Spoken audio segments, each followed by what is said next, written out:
Happy midday. Well, I guess it's still morning. Good morning. Happy midday. And more importantly, happy Friday. Yep. We made it through another week. Barely, but we made it.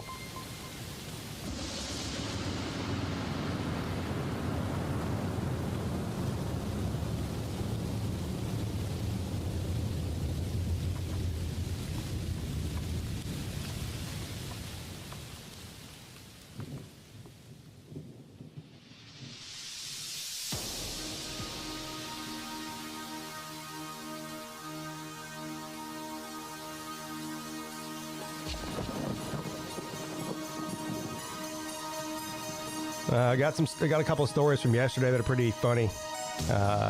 There's a lot going on in the news. Did anybody see? What's today's date? Well, I guess they're about 12 hours ahead of it. Did anybody see the earthquake, like a 8 magnitude earthquake that hit Bangkok, Thailand, and all these buildings fell? It looked really bad. I don't know how many died, but it's got to be a lot. All these high rises downtown Bangkok just collapsed. In other news, there was a mass stabbing in Amsterdam. I think 5 people were stabbed. 2 of them are Americans, I believe. So you know what that means. What Amsterdam needs really is common sense knife laws to prevent this from happening again. It's a tragedy.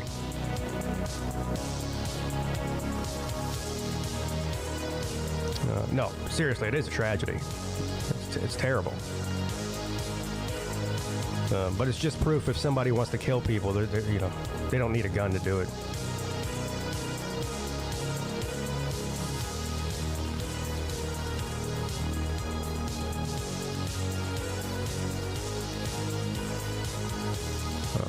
I'm actually going to read that story.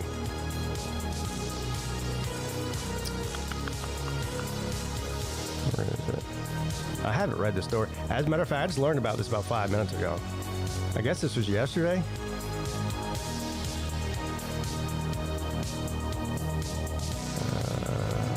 The New York Post.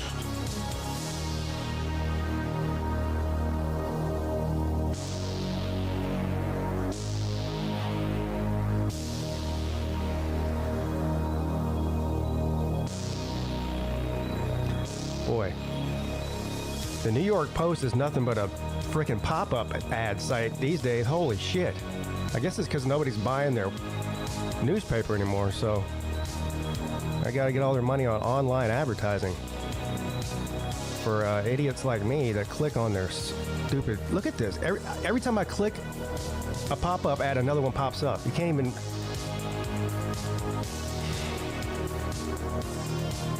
This is ridiculous. Where's the music at? Stick a fork in me, I'm done. A man stabbed 5 people on Thursday in central Amsterdam before being subsequently arrested, Dutch police said, adding to the investigation to possible motives was ongoing. Well, he's crazy. That's the motive. I mean, if you randomly stab 5 people on the street, well, you're insane.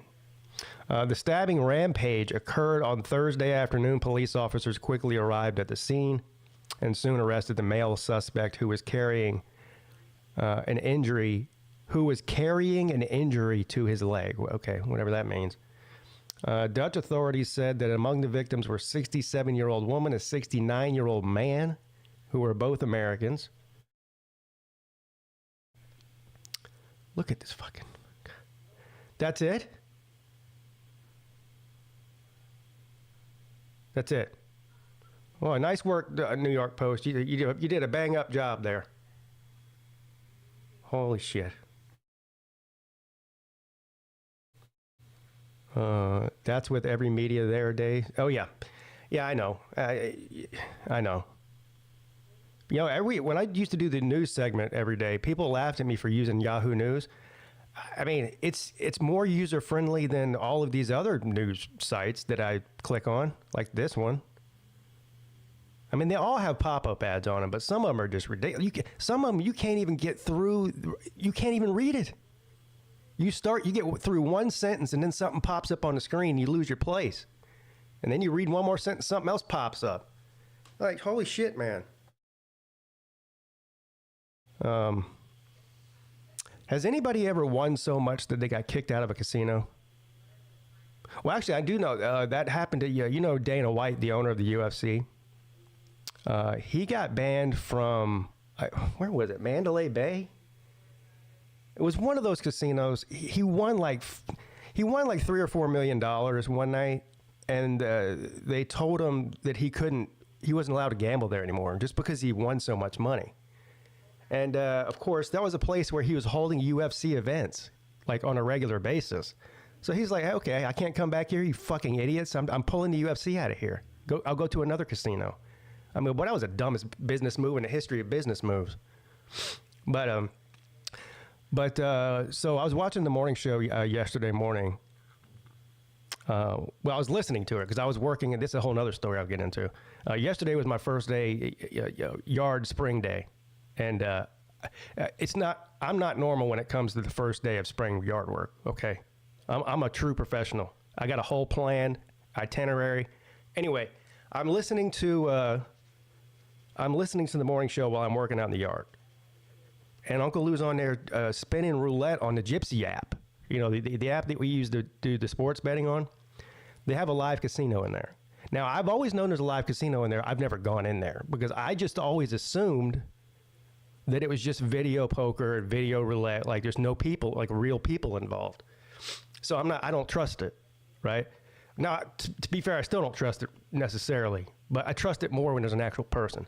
So anyway, there's an option in that live casino, but live European roulette, and it's videoed, and it's actually pretty cool. It's almost like YouTube. You create a username, you go in there, there's a chat, just like the chat section you're in now on YouTube. There's a chat section for all the people that are in there gambling on this app, which is really degenerate. So everyone's talking to each other. The dealer can even see the chat and like respond to you. Like I won like $160 spend one time, and so I threw $5 to the dealer. That's what you're supposed to do, tip the dealer. And she's like, "Oh, thank you, Pete." You know, so she's reading the chat. Anyway, I'm in there yesterday playing roulette like an idiot, and I run my balance up over $1,000. So I was up $1,000 in the casino. Well, as soon as you hit that $1,000 threshold, they kick you out. You're not allowed to gamble anymore until next week. They have a limit on how much you can win. So I got kicked out of the online casino for winning too much, which is a good problem. It's just something that's never happened to me before. So what I did, and I'll bring on Rec Talk. This is Rec Talk. You're the perfect person to talk to about this. Don't trust it. Go ahead. So since I won $1,000, well, I ended up, I'm up $800 for the week because I lost some money at sports bet. I won money, a bunch of money playing roulette. I lost a couple $100 sports betting last night. So anyway, I finished up $800. So being the man that I am, Rec, I figured this is $800 that I didn't have yesterday. So what did I do? What do you think I did? You lost all of it. No, I'm getting paid the $800. I'm not betting anymore. I'm getting paid the $800. Well, I've already spent most of the money. So they don't want to pay you, or they don't want to pay you in some conventional way. No, they'll pay me. He'll send me a cash app. I do this every week. He'll pay me. Well, you bought the expensive fertilizer for your yard this time. Well, I did, but that was before the roulette. Okay. So, if for anybody who's watching YouTube, this is what I spent the majority of my winnings on last night. Because why not? Because I had to. Yeah. What is it? It's a Smith & Wesson M&P 10 millimeter carbine pistol. Nice. Yeah. Damn. And it's badass too, and it folds in half. For anybody who's watching YouTube, watch this. You can Oh, I know what you're talking about. you can fold this thing in half and put it in your fucking backpack. So there's a picture of it right there, folded in half. So I mean, it's really, they call it a pistol caliber carbine, but it's got a 16-inch barrel on it, so it's really a rifle. And it has a stock on it, but it folds. A lot of these type of rifles or pistol carbines, the butt stock, you know, that goes up against your shoulder, for those who don't know what that is, it folds. On this one, like where the barrel attaches to the frame, it folds. It's got hinges on it. Yeah, Kel-Tec, I think, was the first one to make one of those at sub 2000. Yeah. Yeah, like 10 or 15 years ago. And just, like you said, right there where the barrel attaches, it hinges, and the son of a bitch just folds back in on itself. There's a lot of cool things about this. First of all, it just looks cool, but that's not why I got it. It's 10 millimeter, which is which is the real reason I got it. There's not that many companies that make a 10 millimeter firearm like this. So, anyway, yeah. So, well, I won 800. This cost 600. So I still got 200 left over. Where do you buy your stuff from, Pete? Palmetto Armory or where? Yeah, typically I do, but they didn't have this in stock, or even on their website in stock. So I had to go into another online store, and it's being shipped here. Nice. Yeah. Somebody wants to know, does it have a silencer on it? No, but it does have a threaded barrel. I could put a silencer on it if I wanted to. Oh.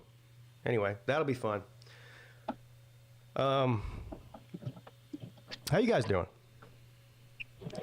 Amazing and fantastic. Amazing. I'm fucking tired. Yeah, me too. Yeah, I literally just, when I started typing in the comments section, I had just walked out of the gym. Oh, yeah. Well, I worked in the yard for about 7 hours yesterday. And then I was up late, you know, gambling. And then I was up early this morning. So it's exhausting. I had my final quote-unquote interview yesterday, but it was more along the lines of the sheriff wanted to meet everybody. Oh, so you got to meet the sheriff, huh? Yeah. And I got my little piece of paper. I'm official now. Uh-oh. Yeah, so let me see your ID. No, I'm not showing you my ID. Sir, get out of the car. Get out of the car now, please. Oh. So yesterday morning, Your entertainment until I investigate. every year when it's time to, you know, finally start getting the yard ready for the summer, or, you know, the first day of spring yard work was yesterday for me. So a normal person would just like go out and mow the yard, maybe put a little fertilizer out. Not me. So I got up. Well, first of all, I have to go to Home Depot. I go out in the garage at like 6:30 in the morning to take inventory, right, on what I need. You know, what fertilizer, what kind of weed killer I need, whatever, a rake, shovel, fucking gardening gloves, whatever I need. So I'm out there with a pad. I'm making a Christmas list for Home Depot, okay? So I make my Christmas list, check it twice. I drive my happy ass to Home Depot. I got to make sure I get there right when they open, because the only thing worse than going to Home Depot in the spring in the gardening section is going to Home Depot in the spring when the gardening section is full of people. When you're pushing around a cart that weighs 600 pounds, I got an 8-foot tree sticking out the top of it. So anyway, I go in there with my Christmas list, and boy, you want to talk about efficiency. Y'all will be impressed if you saw the way I was in there. I went right to where everything was. Boom, boom, boom, boom. I wasn't in there for 10 minutes. And I got everything I needed. I go to the checkout line. The lady scans all the stuff. She's like, okay, it's going to be whatever. It's $200 and something. So I hand her my American Express card. All right. Well, no, I tried to swipe the American Express card on the little thing, and it wouldn't go through. So she goes, sometimes that thing acts up. Give me your card. I'll see if I can do it back here. So I hand her my American Express. She tries to swipe, and then she looks at me and she goes, your card's broken. I go, well, I'm broke, but my card should have money on it. I mean, it's a credit card.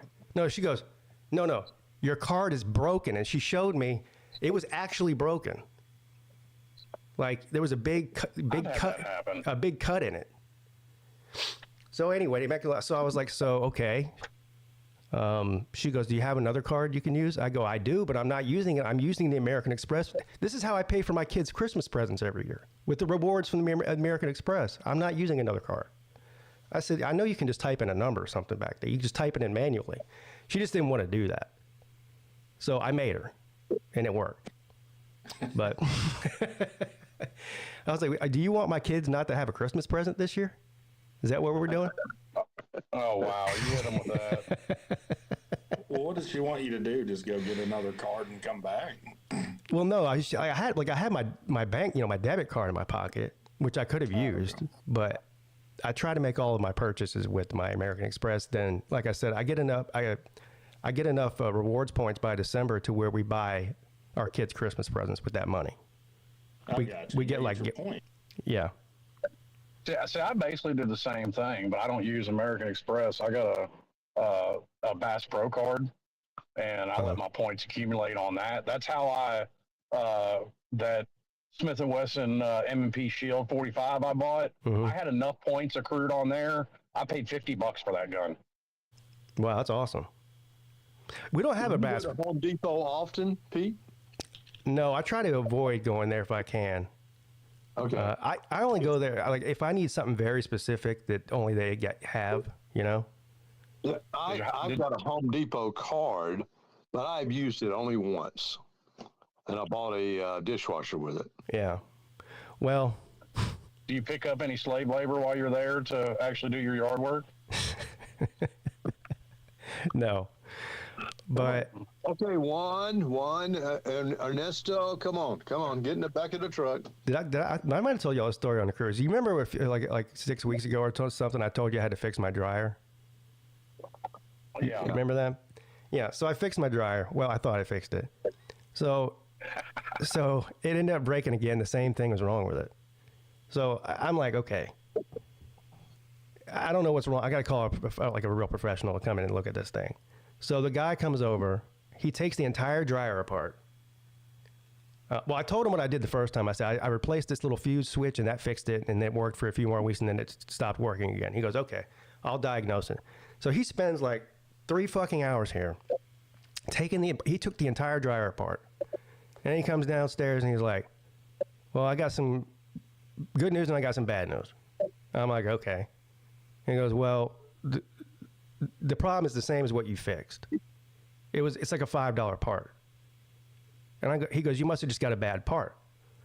He goes, now I can replace the part for you, but it's, I'm going to have to charge you like $275, or you can just do it on your own for whatever, $10.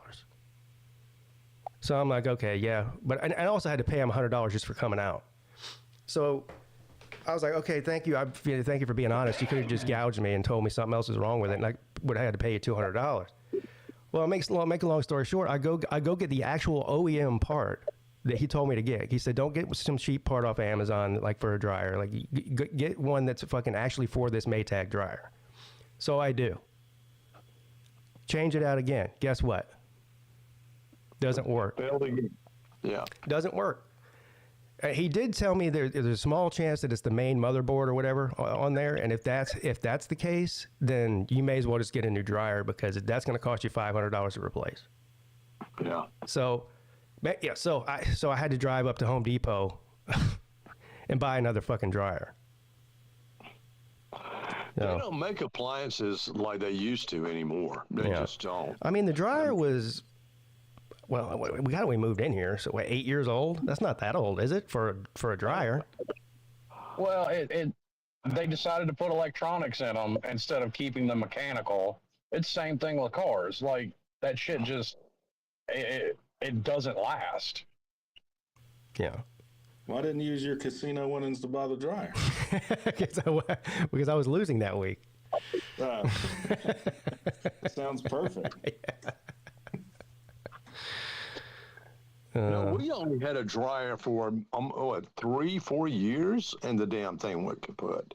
Wow, that's crazy. And I brought a guy over here, and we thought it might be the heating element, and he looked into it, and it, like you said, it worked for a little while. Then the damn thing went off. I just went, fuck it, let me go get a dryer.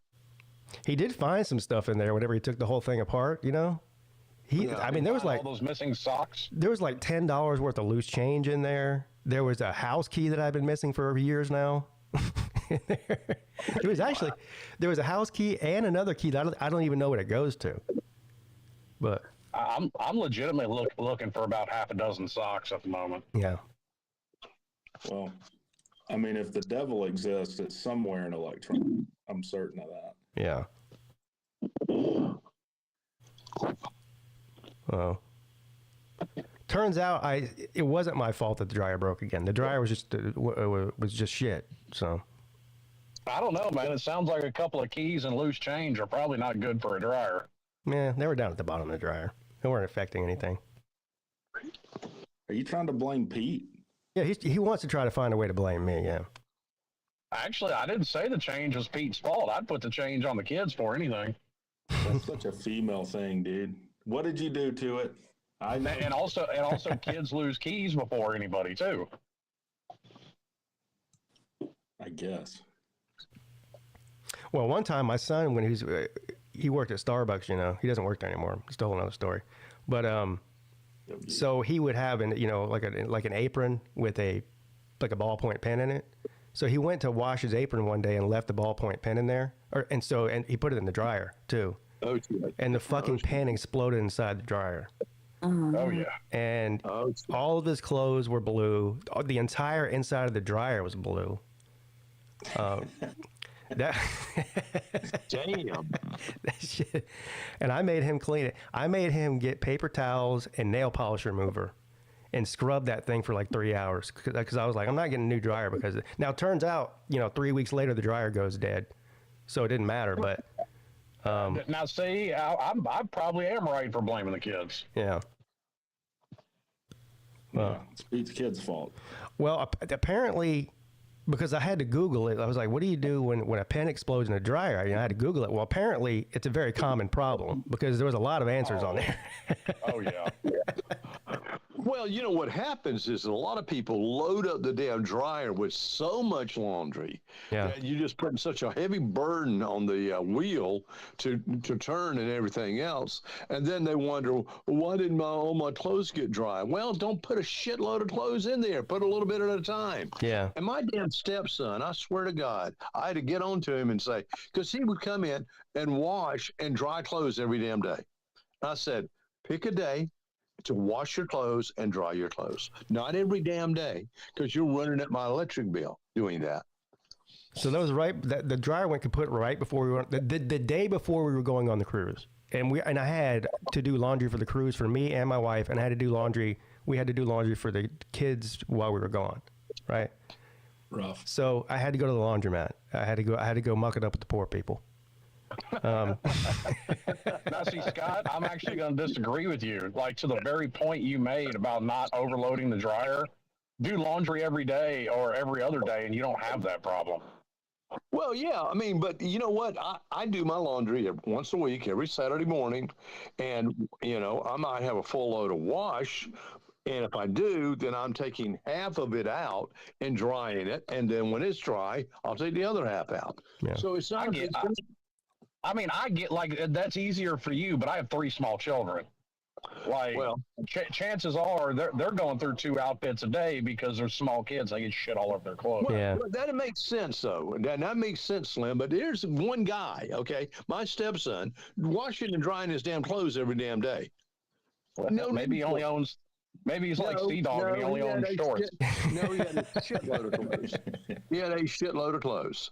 Oh, maybe he was shitting in his pants. I don't know. He's only got 3 good pairs. He's got to keep them clean just in case. No, I will say one thing. He had the most raggedy ass underwear I've ever seen of anyone in my life. Ew. And I just flat out told him, I said, man, go to Walmart. Go buy you some damn decent underwear. Yeah, go get you some new hands. Looks like hell. Well, I'm glad I'm not Scott's stepson, putting him on blast on the internet. You know what was funny about the laundromat? That some of the signs in there, like, it must be a nightmare to own a laundromat. Like, one sign was like, please don't put your shoes in the dryer, it will bust out the window. Another one was like, don't have any knives in your pockets. Ballpoint pens, like, that must be a real thing. Like, people put pens in there, explodes in the dryer, and they got to clean it out. Please don't dry bricks. Yeah. Yeah. I'm bad about leaving lighters in my pocket. That won't hurt anything, though. I'm bad about stealing lighters. When I used to smoke, go into a club or bar and borrow a lighter, and next thing I know, I'm coming home with 3 lighters. Oh yeah, that's why I don't trust anybody that smokes. They'll pocket your shit quick. Yeah. And just did it nonchalantly. Didn't mean to do it. It wasn't like I'm wanting to steal it. Nobody thinks about it. It's habit. Yeah. That's why I always got the pink one. Nobody wanted the pink lighter, so that's why I always had a pink lighter. Riz Chat says, I'd married a woman so I don't have to do house chores.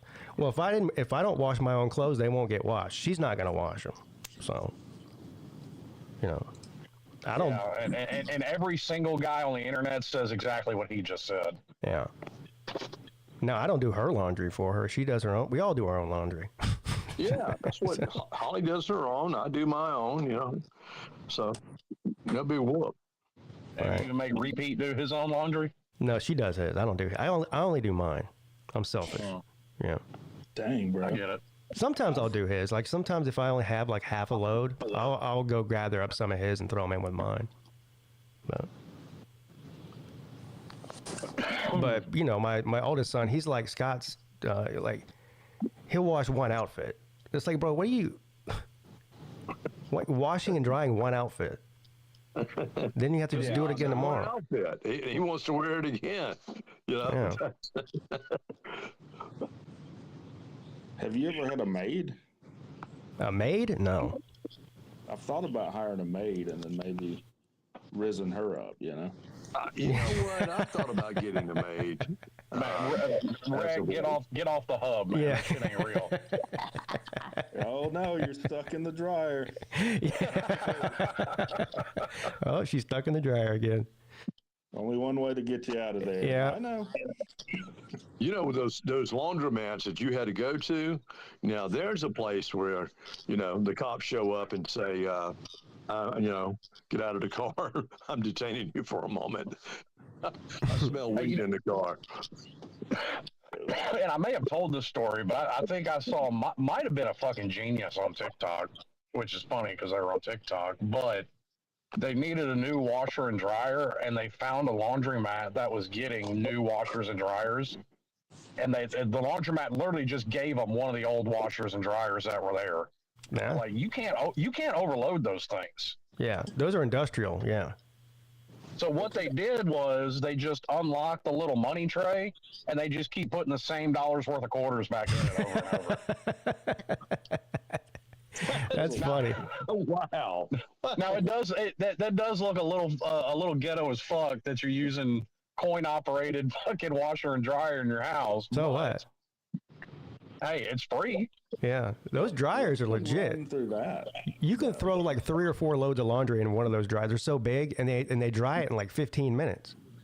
Yeah. Yep. Yeah. Yeah. Wonder why did they even need to get a new dryer anyway? Well, I mean, laundromats have got to replace their equipment every so often. Yeah.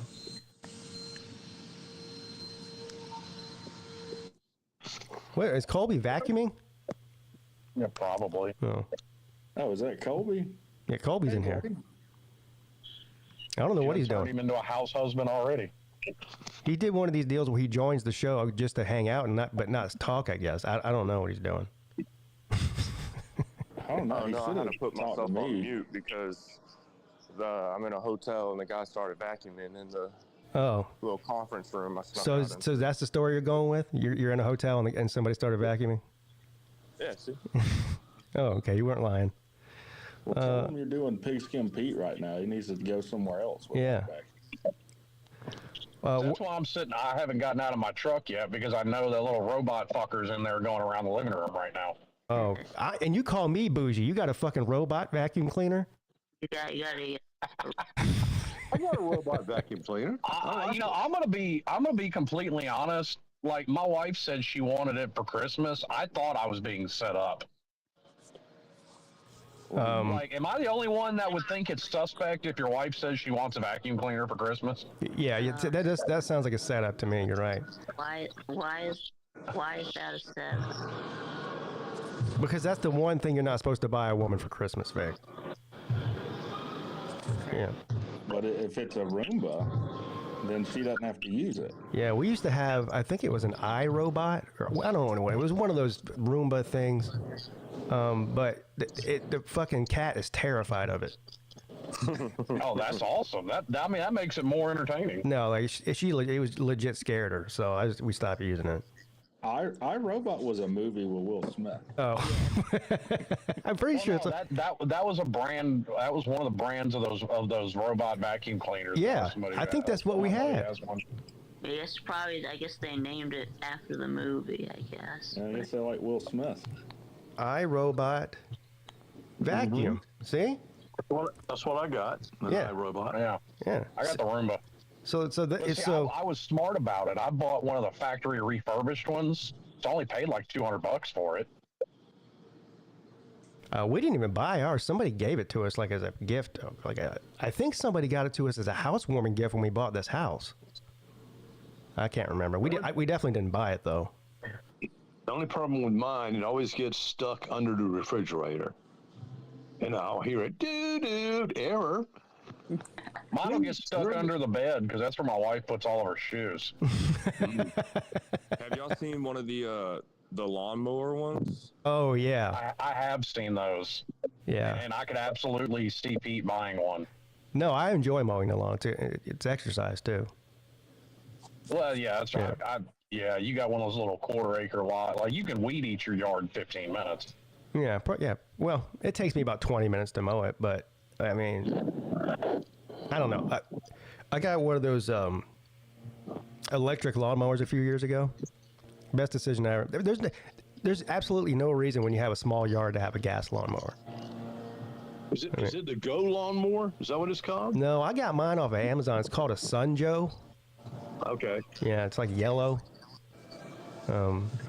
I mean, it sounds good till you ain't got no electricity for an extended period of time.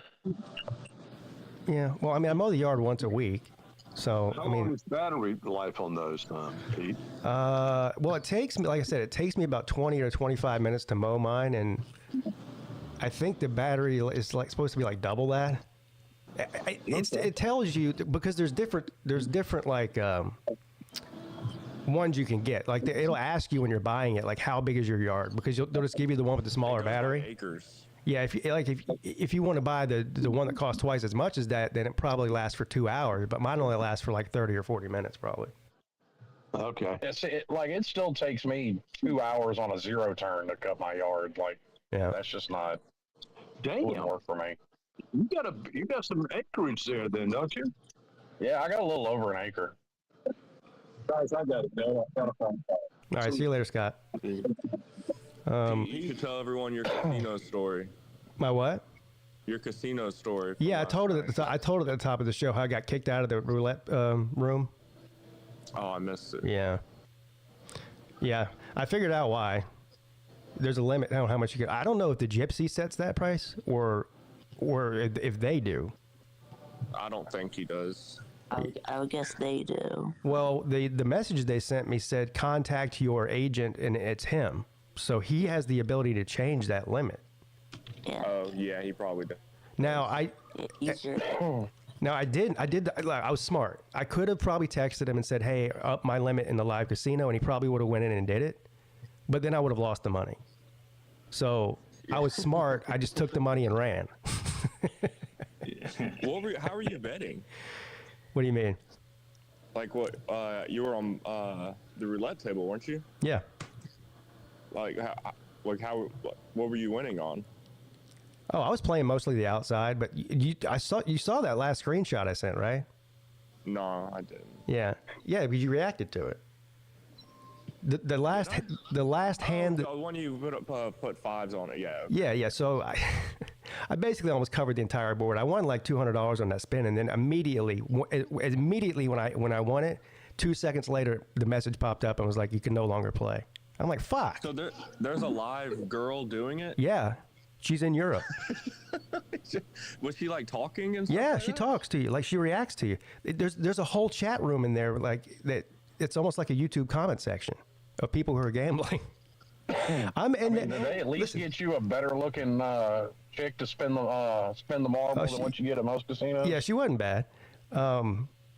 It's weird too because you can see the rest of the room, and like there's other people doing the same thing. But there's like behind her, like somebody is running like a video blackjack table. Like they have all the table games, and people are gambling on the internet. Now the funny thing is, I'm in the chat room because the dealer can read the chat too. So I'm in the, when I go into to a roulette table, I start talking shit to the dealer and stuff. I'm in there talking shit to her like I'm in a real casino. Like, well, there's people that their whole channels are doing that. There's a guy named Boston Jack who's a crackhead, degenerate gambler that you can watch tear through everything he has on a nightly basis. Really? Yeah. He just got out of jail not long ago. Well, they have two options. Colby, you haven't been in there, I'm assuming, in that live casino? No, I've only done the blackjack, and there wasn't no... And that's just video. Yeah, so they have different options.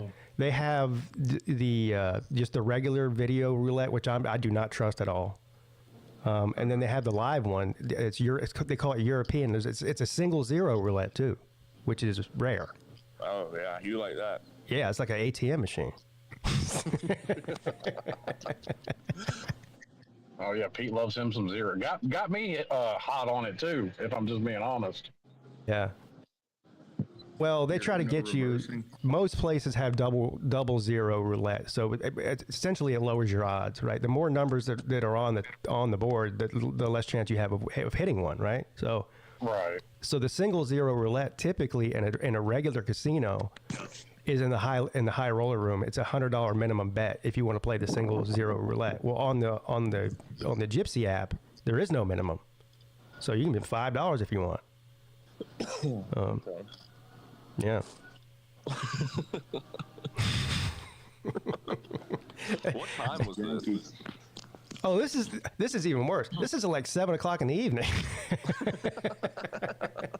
Oh, I guarantee you Pete was in there until like midnight. No, he's texted me at midnight before. I would have been in there till midnight had they not kicked me out. I wonder if it resets on Monday.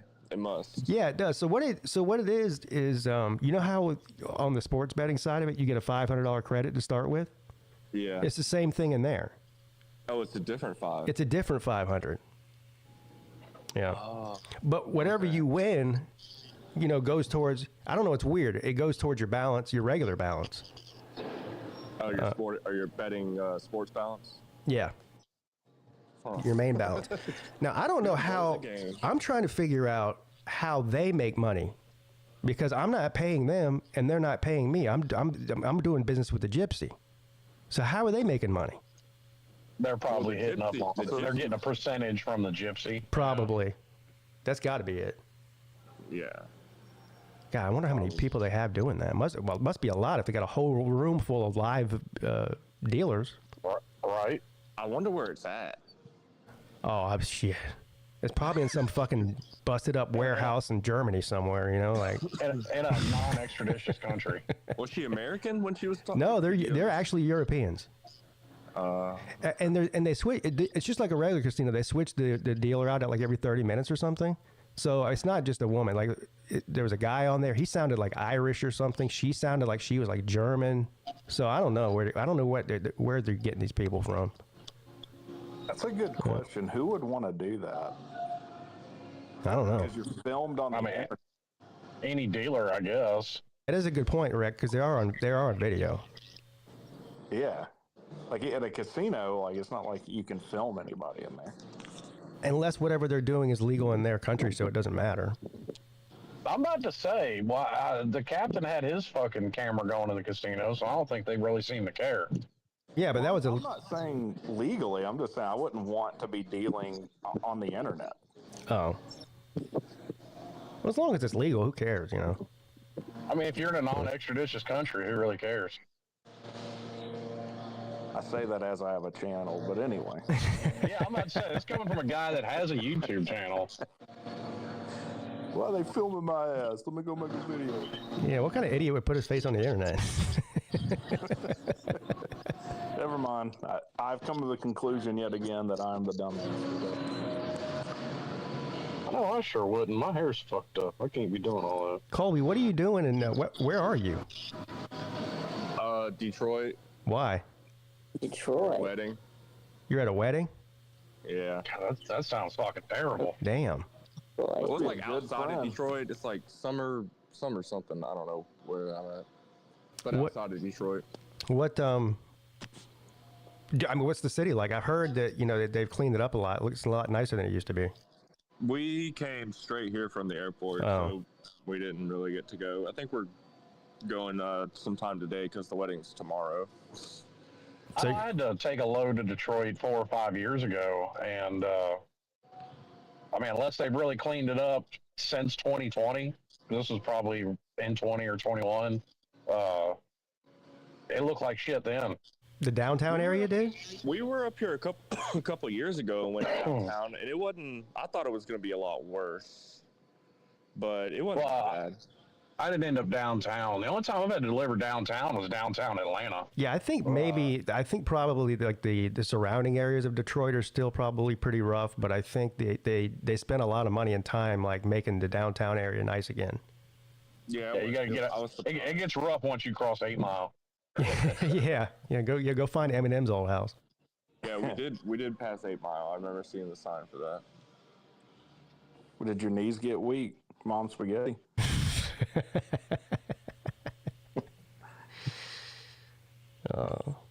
Well, is it loud? Is that why you're saying something? I mean, it was loud for a second, but I was just curious because you just came on and said you're in a hotel. I was just curious where you're at. Oh yeah, it's a piece of shit hotel too. Didn't look like it. I mean, they got people vacuuming at fucking 11 o'clock in the morning. Can't be that bad. The outside's nice. Like, this is the main place, but the rooms are trash. Oh, I was gonna say the hotel the lobby looks nice. Wherever you're sitting, that looks I nice. think it used to be owned by Hilton, and they didn't want to spend the money to make it better, and they just sold it to somebody. That's what I've got to do, by the way. I got to call. I think I may have found a decent hotel in Nashville. It's literally right dead in the middle between Centennial Park and Broadway. Mm-hmm. And I mean, booking in advance, I'm thinking we can get it for like $140, $150 a night.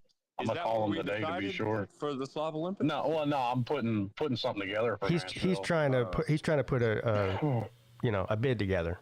Yeah, put that shit together. I want to go there. Because apparently some people are interested in Nashville, and I mean, I'm kind of like whatever on Nashville, but it's literally like a 2-hour drive from me. So fuck it, I'll go for Nashville. I don't care. See, that's how I feel about Savannah, because I think really the two places that got the most interest, it seems like, are Savannah and Nashville. Yeah, those two are the front runners. It sounds like those are the two front runners. Yeah. And my idea for using Centennial Park in Nashville is they've got a scale replica of the Parthenon built in Centennial Park. So why not do the Slav Olympics on the grass in front of the Parthenon? Be an action, and there can be actual Olympians. Is that the park? Exactly. I wonder is that the same park I was in? I did a live stream from there. You remember when I was in Nashville and I live streamed for like an hour? Yeah. Walking around? Yeah, I think so, because it's right across from Vanderbilt University. Oh, no. No, Vanderbilt's like a 15-minute drive from like Broadway, like the downtown area. Yeah, and the hotel that I was looking at was basically dead in the middle between that area of Broadway and Centennial Park. So I mean, it's 5 minutes in either direction. Okay. Yeah, I don't know. But they had an old Indian fort there. or a replica of it that used to be there. I don't know. I don't know, but and it was full of homeless people. But that's not a problem. I mean, we can make them move. Yeah. Well, I mean, Centennial Park in Nashville is fucking massive. Yeah, I wonder if it's the same park. I'm gonna look it up. I've never been to Nashville, so I want to go there. Because the park I was in, which is right on the river, is huge. I mean, it's plenty big for what we're doing, and it's nice too. I mean, it's got grassy areas. This one wasn't on the river. It's literally like the road Centennial Park is on. At Vanderbilt University is across the street. Okay, yeah, so I don't like the idea of doing the Slav Olympics next to the Parthenon. Yeah, I thought that was a good idea there. Vic. Yeah, see, the problem is if we stayed down near Broadway, Nashville. I mean, Vanderbilt is you have to drive there. Vanderbilt. You can't walk there. Why is Vanderbilt a problem, though? What do you mean? You're saying it's a problem Vanderbilt It's He's saying this park is right next to Vanderbilt. I'm telling him that Vanderbilt is not in walking distance of Broadway, which is... I didn't say it was. I said the park is right across from Vanderbilt, and the hotel is halfway between the park and Broadway. How far of a walk would it be from the hotel to Broadway? Did it tell you that? No, I didn't, but I can, when I call them and get some rates, I'll ask them. Yeah, because the reason I know is because I had to take an Uber to go to the Vanderbilt Stadium to shoot that video, and we were staying like 3 or 4 blocks away from Broadway. So I don't know. Well, I'm staying in Vandy Dandy. So told me I can stay there.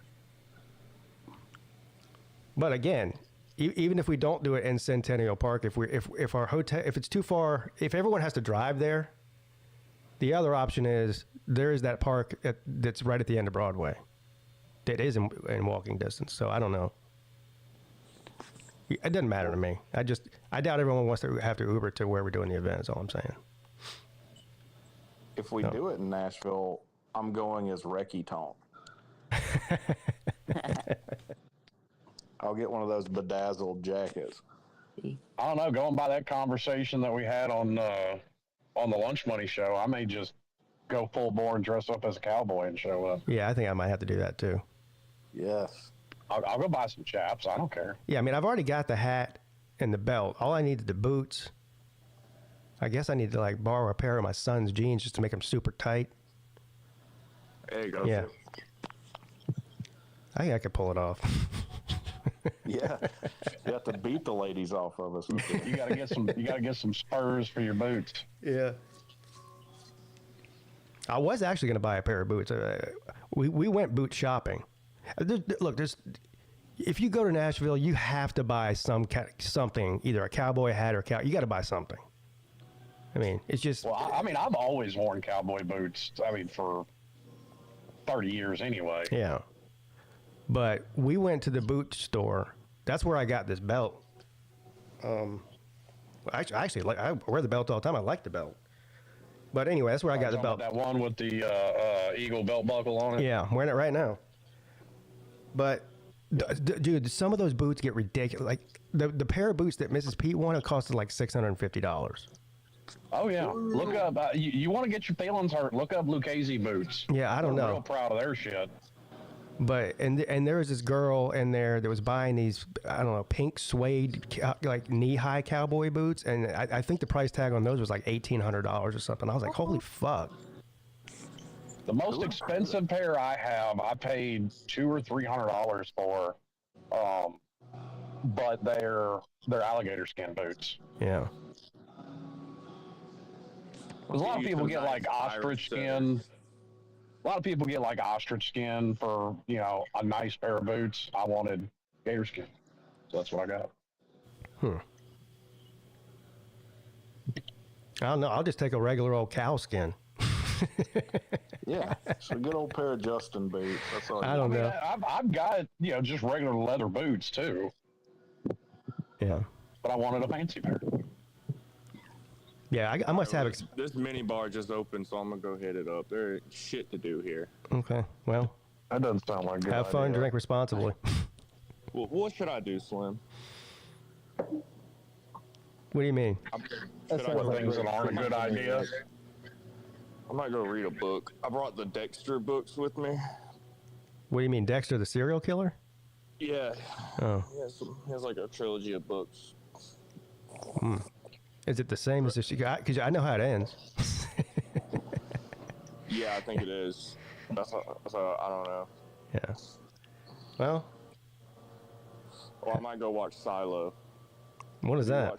Have you watched Silo yet on Apple TV? No, I don't even know what that is.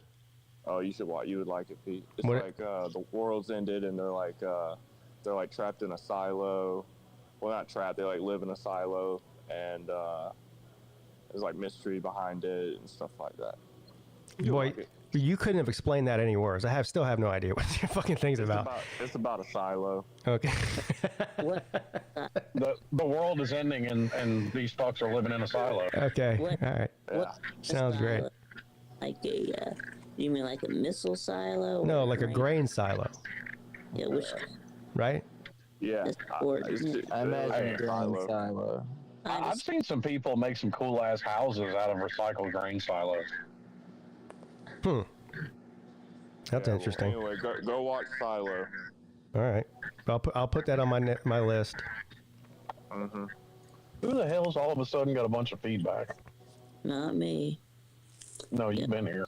It must be Colby. Colby just drive. It must have been him. I'll be honest. Once I found YouTube, I left reading behind. I was into my reading days. Yeah. Yeah, it's unfortunate. That explains why you've gotten dumber. Yeah.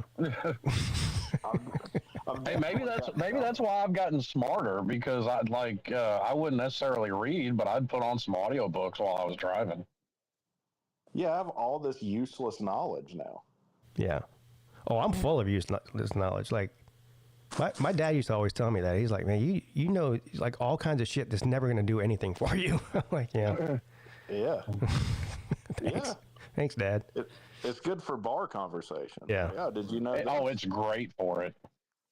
Yeah. That's why I'm able to do this shit show like this, because I'm full of useless knowledge. Yeah. So there you go. We made something of ourselves. Speaking of shows, we just got done watching this show on, what was that on? I think it was on Apple TV. I can't remember. Have you guys heard of this show called Bad Monkey?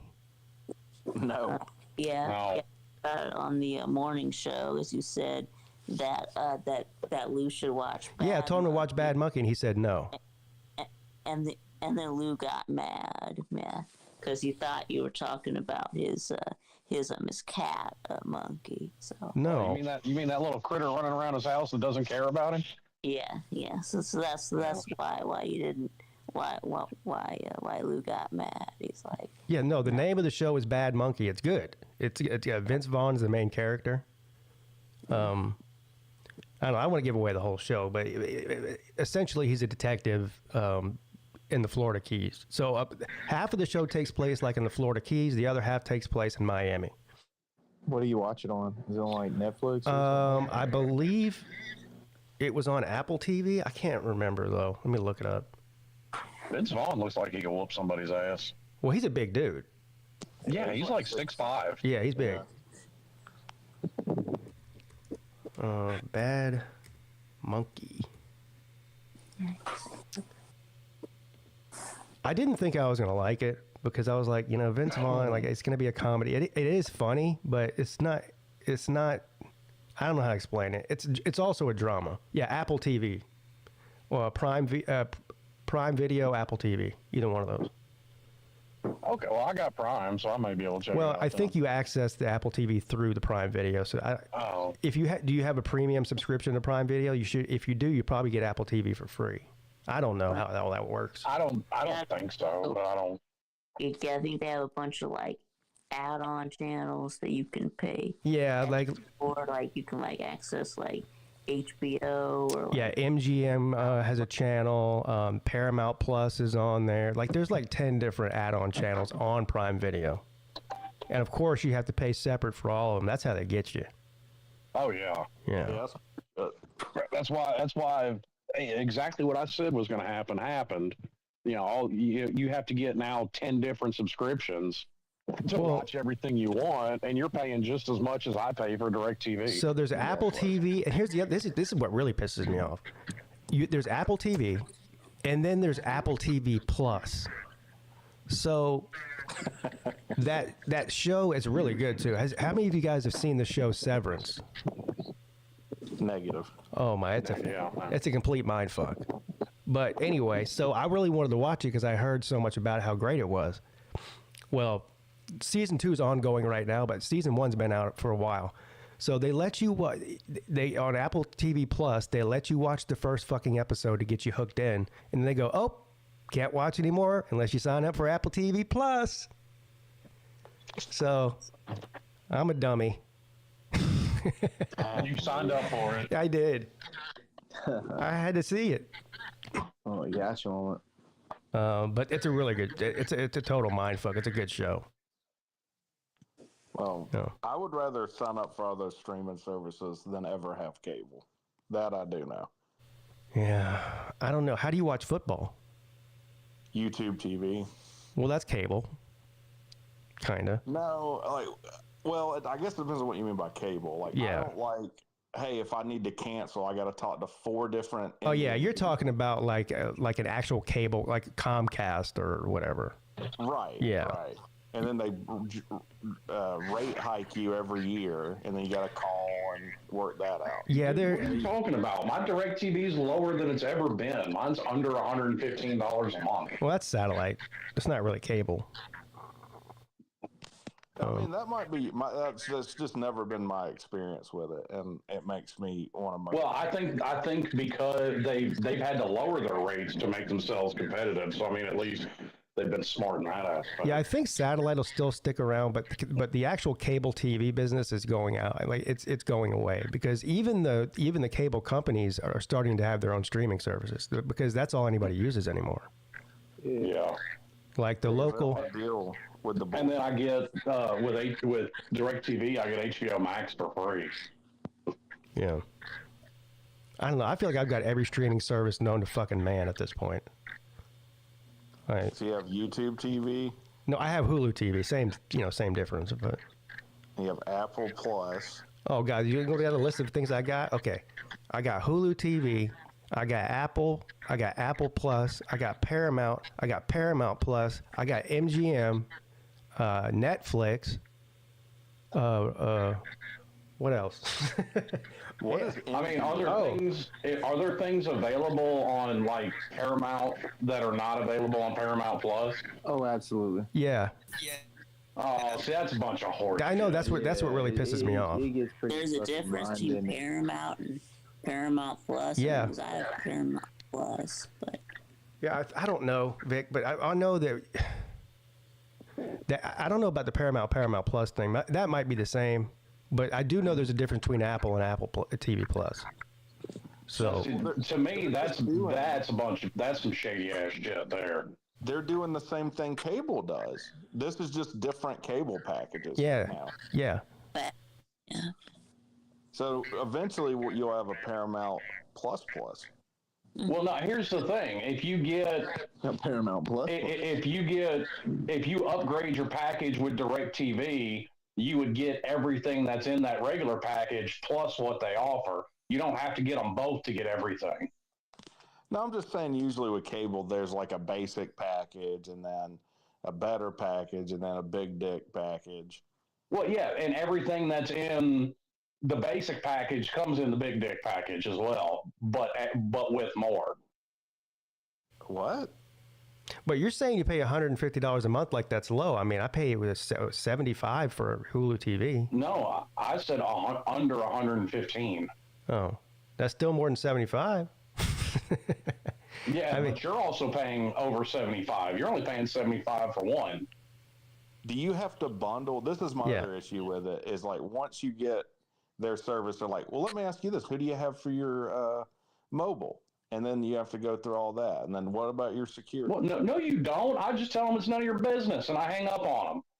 Well, I'm just saying that's the rigmarole you have to go through. When I get YouTube TV, no one asks me any fucking questions. Okay, and I don't get asked any questions either, because once I get what I want, I hang up the phone. I mean, what are you, this chick that was having phone sex with Mel Tucker, and you don't know how to hang up?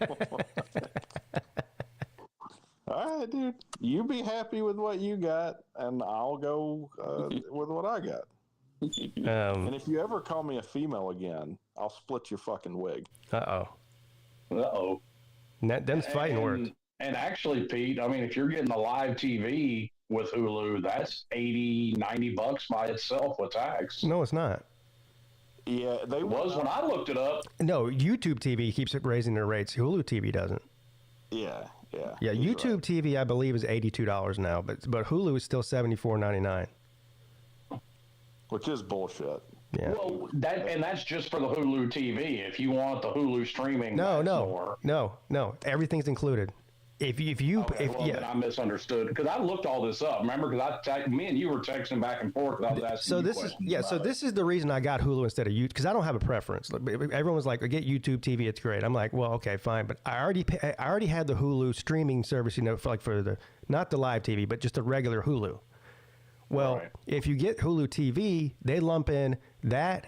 They give you the regular Hulu with that as well in that same price, and they give you Disney Plus and ESPN Plus for free. Okay, so I thought all those were add-ons. I got you. Yeah. No, so I get all of those for the $74.99. Okay, well that's not bad then. Yeah. What's ESPN Plus? They have like fights and stuff on there, like boxing matches and shit like that. It's almost if you have ESPN Plus, though, like you don't even need live TV. Every game is on there. I don't think that's true. I don't know about. That's a good question. I don't know if that's true. See, I think it is because even games that are on live TV are on ESPN3. Yeah, maybe there is. Maybe they are on there. I mean, that'd be the case. That'd be the route for me to save some money. Well, I mean, not the only live TV I first of all, there would be every game that's on ESPN would be on there, but not what's on ABC and CBS, right? Or the CW. If you're an ACC guy. Yeah, I got to have the CW, Slim. Well, that comes with the Hulu live TV though, so you're covered there.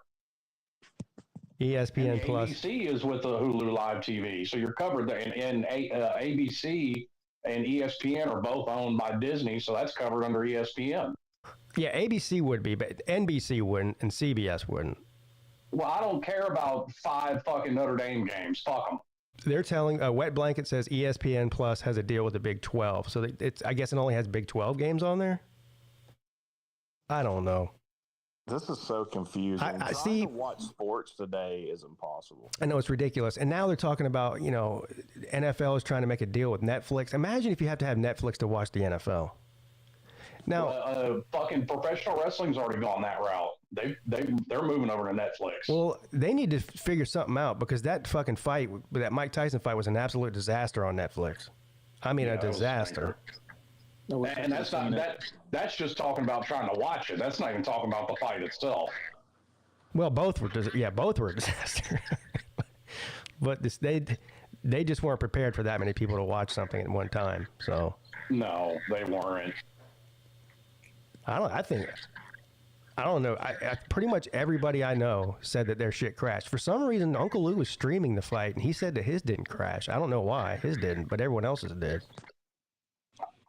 I was in a StreamYard back room with some people we know, Traveling Fools being one of them, watching the fight. We had to sneak our phones in the barracks to watch the fight. And that was the other weird thing. Like, my phone would work. I could watch the fight on Netflix on my phone, and it didn't glitch at all, but my TV would. I don't know what that's about. That's weird. They did that on purpose for, like, guys, this is going to suck so hard. Let's do people a favor and just cut this now. It was really bad. There may be something there, because I'm going to be honest, like, I legitimately thought Tyson wouldn't take a dive for the money. And I was fucking wrong. Yeah, you're wrong. He clearly wasn't fighting. No, he wasn't. No, he wasn't. He didn't even try. I mean, he had so many opportunities. I actually watched a YouTube video of a boxing expert that broke it down. He had so many opportunities to knock out Paul, and he just didn't take them. Yeah. Yeah. Yeah, there was one point where he reared back for a punch and then just kind of rolled under and didn't throw it. Yeah, I saw that. I know exactly what you're talking about. I lost a little bit of respect for Tyson. Now, look, I get it. Look, when somebody's offering you whatever he's getting, what was that, $40 or $50 million he was getting for that? Something like that. I get it. So I'm not saying I would be above not doing what he did too, but still, it's fucking Mike Tyson we're talking about here. You know what I mean?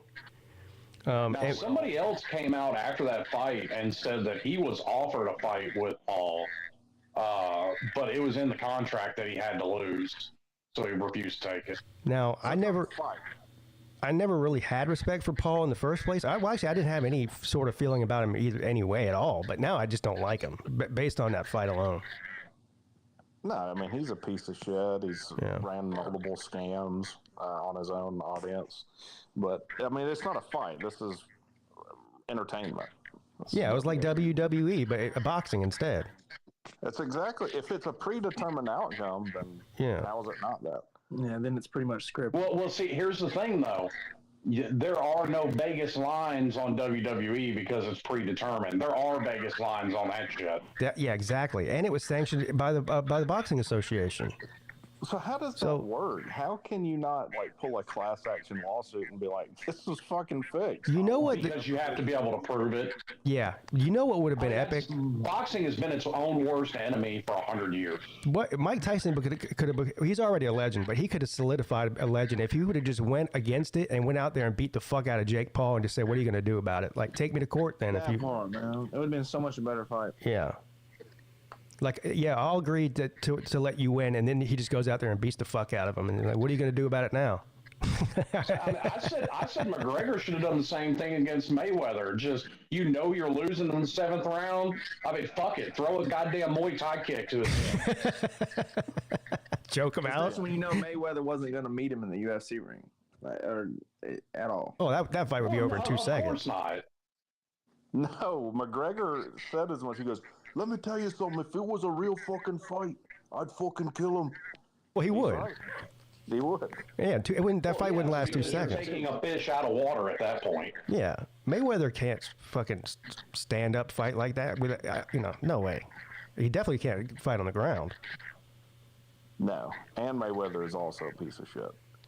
For whatever reason, after that happened, they tried making a thing like Ronda Rousey would beat Floyd Mayweather in a cage. It's like, well, no shit. Well, yeah, in a cage she would, yeah. Yeah, maybe. I don't know. I mean, I guess if he landed a couple of punches, he could knock her out, but... Yeah. But if she got him on the ground, it'd be over. I mean, he might be able to, but, he stopped... Huh? No, there went Slim. Yeah. I mean, wasn't that what she specialized in judo, didn't she? She was like a judo national champion. She was a gold medalist in judo. Yeah. Which is, where Brazilian jiu-jitsu originated from. Yeah, jiu-jitsu is I hate jiu-jitsu. Why? Because every time you're fighting somebody that knows jiu-jitsu, all they do is stay on their back. Yeah. Yeah, the whole point is for them to choke you out. It's great to learn. It's great. Yeah. See, I mean, here's the thing. You're actually fighting somebody exactly. Here's the thing. Fabricio Verdum kept trying to do that against Alistair Overeem, and Alistair Overeem just stood there and looked at him. He ain't gonna get down on the fucking mat with him. Yeah, no. So that's all I did too was just stand there and look at him. That's too. But you're fucking Overeem had absolutely elite fucking takedown blocking, so Verdum couldn't get him down. And Overeem was a K1 Grand Prix kickboxing champion. Yeah, okay, Slim, but you're talking about 2 professional fighters. We're talking about people on the street. Like if a regular, I'm just talking about regular street fight. If a regular Joe knows jiu-jitsu, most likely he's got like a 99% chance of beating up a regular Joe who doesn't know jiu-jitsu. Yeah, he definitely has the edge. Yeah. Well, sure, you're talking about somebody trained period against somebody that's not, but my whole point is if you have 2 people equally trained in 2 different disciplines, I mean, if it's somebody, say, in kickboxing or Kempo that's got elite, that's great at blocking takedowns, somebody, an average Joe with Brazilian Jiu-Jitsu can't take him down. What the fuck's he going to do? I would still go with the pick 'em judo up. wrestler. I mean, just look at MMA. Like Yes. Wrestling is the most successful discipline. Damn it! I tried to find it. I must have fucking erased it. I had that picture of you fighting. The picture of you fighting Mark Zuckerberg. Remember that? I didn't know you had a picture of it. Yeah, we just superimposed your face on somebody else. See, I never saw that. You motherfucker. You didn't? I played it on this show. Oh, I don't remember that. I forget. I think I'm pretty sure Uncle Lou made it on on some app. Oh, I'm sure Uncle Lou did. It is a funny ass fucking picture too. Dude, I'd still whoop the shit out of that fucking alien. It's like I think Mark Zuckerberg's like choking you out or something.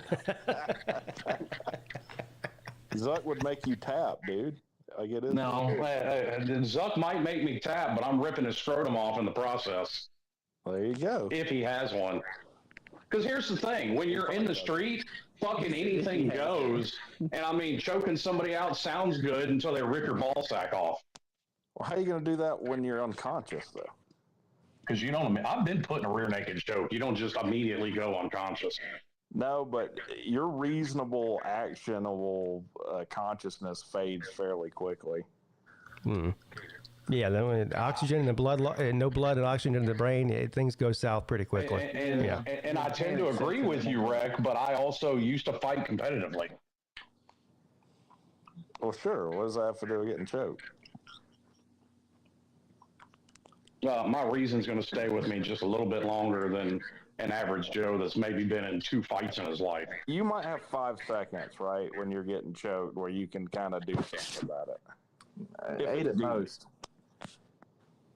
Now, if you got a hand in there or something, that's yeah. If you can squeeze a hand in there, then you might be good luck.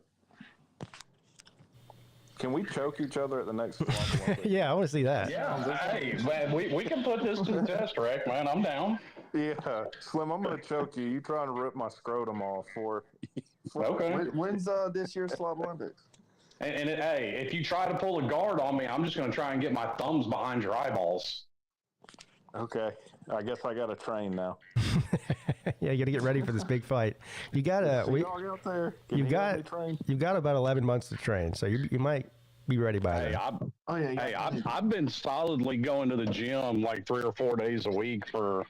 I started a couple weeks for the Slob Olympics. I've already got a heads up on Rick. So I'm assuming that you have a target weight that you're going after. Yeah, 220. 220. And what Anything under that's just gravy. So what are you now? This morning I weighed in at 276. So you basically are trying to lose about between 50 and 60 pounds. Yeah, well, I've already lost like 40, so. Damn. Yeah, well, dude, I got up to 320 at my heaviest. So if you lose another 60, you'll be down 100 pounds total. Yeah, right at 100. Yeah. I think you should make your target weight 215. What do you think about that? You may be right. Like I'm gonna, because like I got into conversation because I had to redo my physical every 2 years having my license, and according to their quote unquote BMI index, I should be 185 pounds. To me personally, I would look sickly at 185 pounds.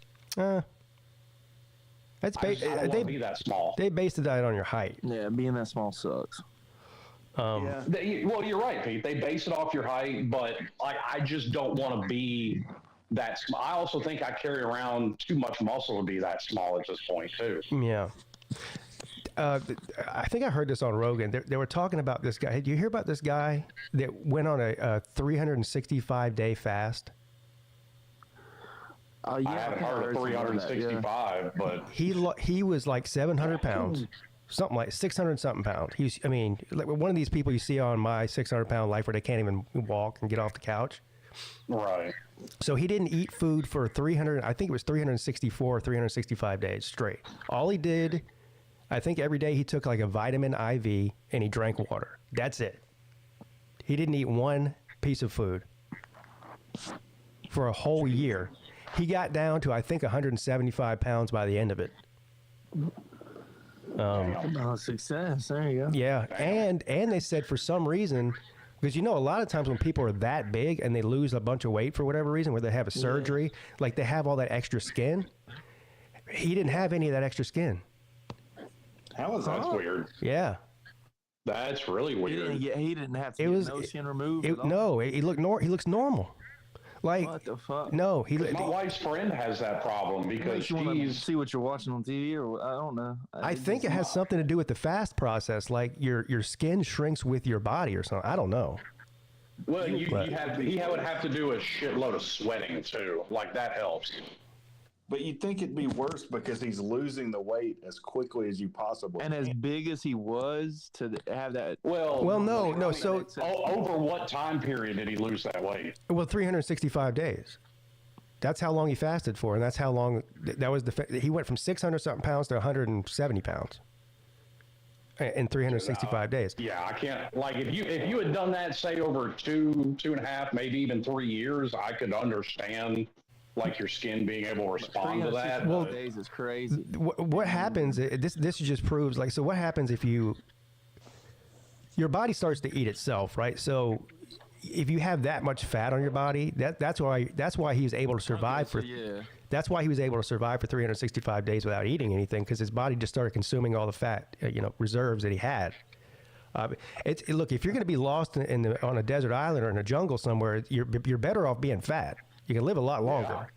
Yeah. A skinny guy might starve to death in 2 weeks. A fat guy could probably live a couple of months without eating. Did he not have any health issues from this? Because this seems not healthy. It's a drastic change in such a short amount of time. that's to lose that much weight that fast doesn't seem healthy. Yeah, I don't know. I think it's actually healthier to do that than some of the other alternatives. I think he proved otherwise that it could be healthy, but yeah. I would need like a follow-up to that. Yeah. Well, they did do I think there's a whole documentary. Let me see if I can find some information about this guy.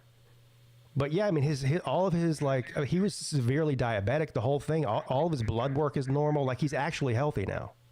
So that's weird. Yeah. It's like but then again, too, it's like everybody's different. Like everybody responds differently to the same medication, and maybe it just works for him. Guy who fasted for 385 days, not 365, so it's a little bit more than a year.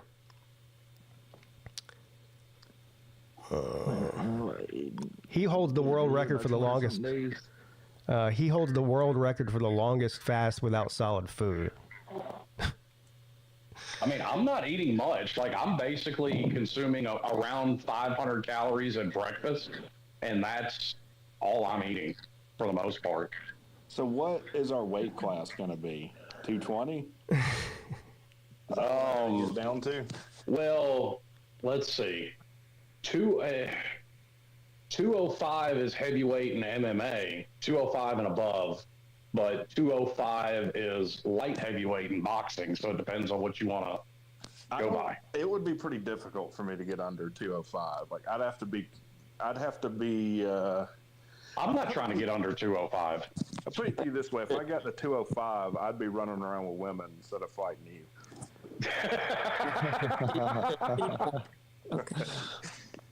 I would be cut up to no end at 205. And see, I'm not going to lie. Like, I've got to jump on you as far as training, but you have an advantage on me because I did boxing and you did wrestling.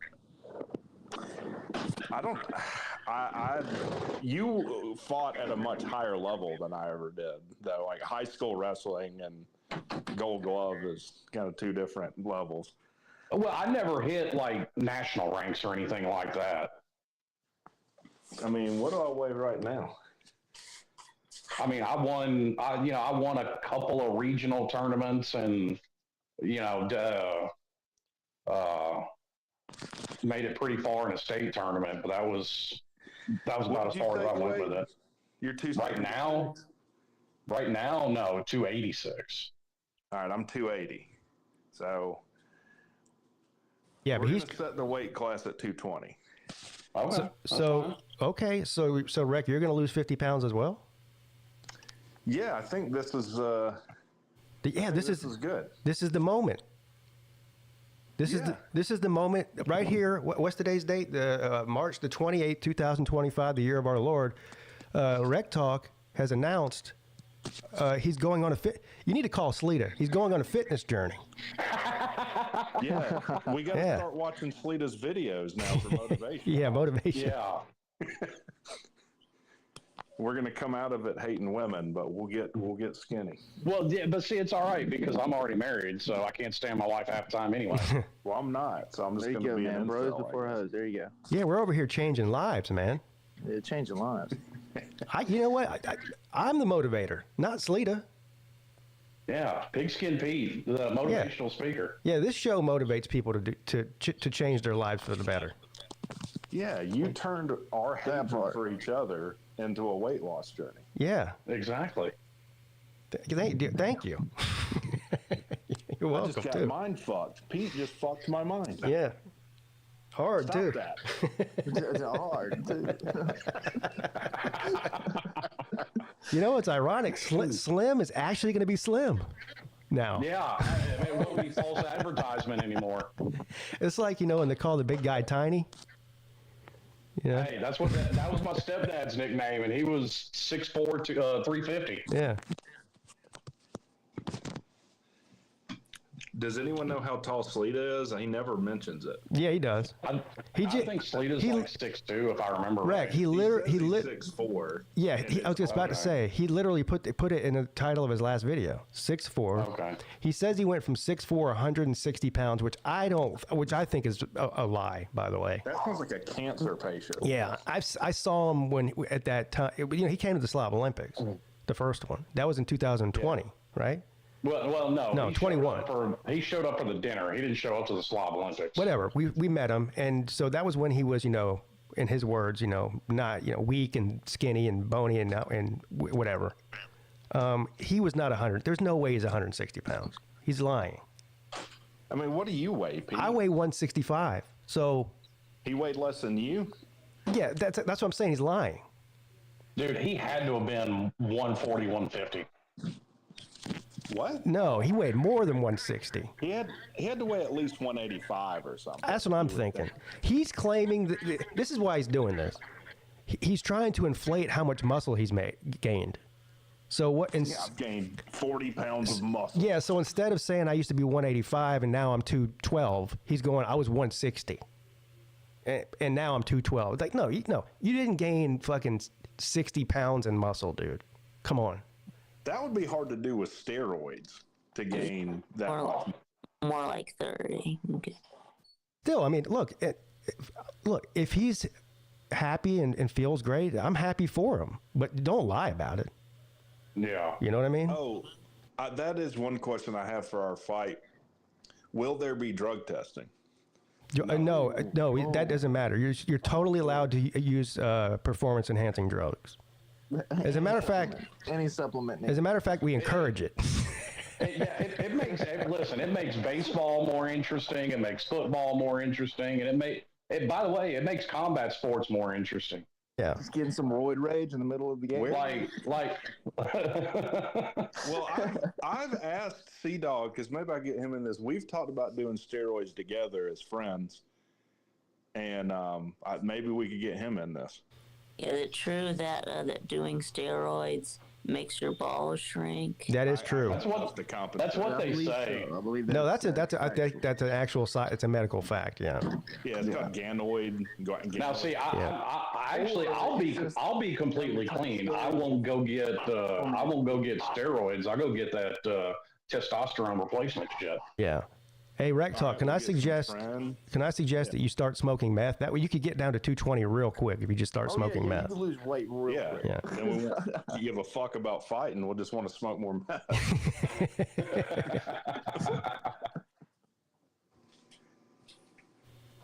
Yeah, that sounds smart. Yeah. And look, Memphis and Atlanta, I'm sure we can easily find some meth. Dude! I don't even have to go to Memphis. I can go about 25 minutes from my house and go get some. Yeah, it's everywhere. I mean, shit, all them fucking trailers out there by the Mississippi River, all them fucking meth labs that have blown up. Yeah, I can go out there and find some. I'm pretty sure every town in America has a meth in it. at this point. Yeah, pretty much. Yeah. I think it's universal now. Yeah. I think we have enough willpower that we could quit if we wanted. Yeah. Right. I think so.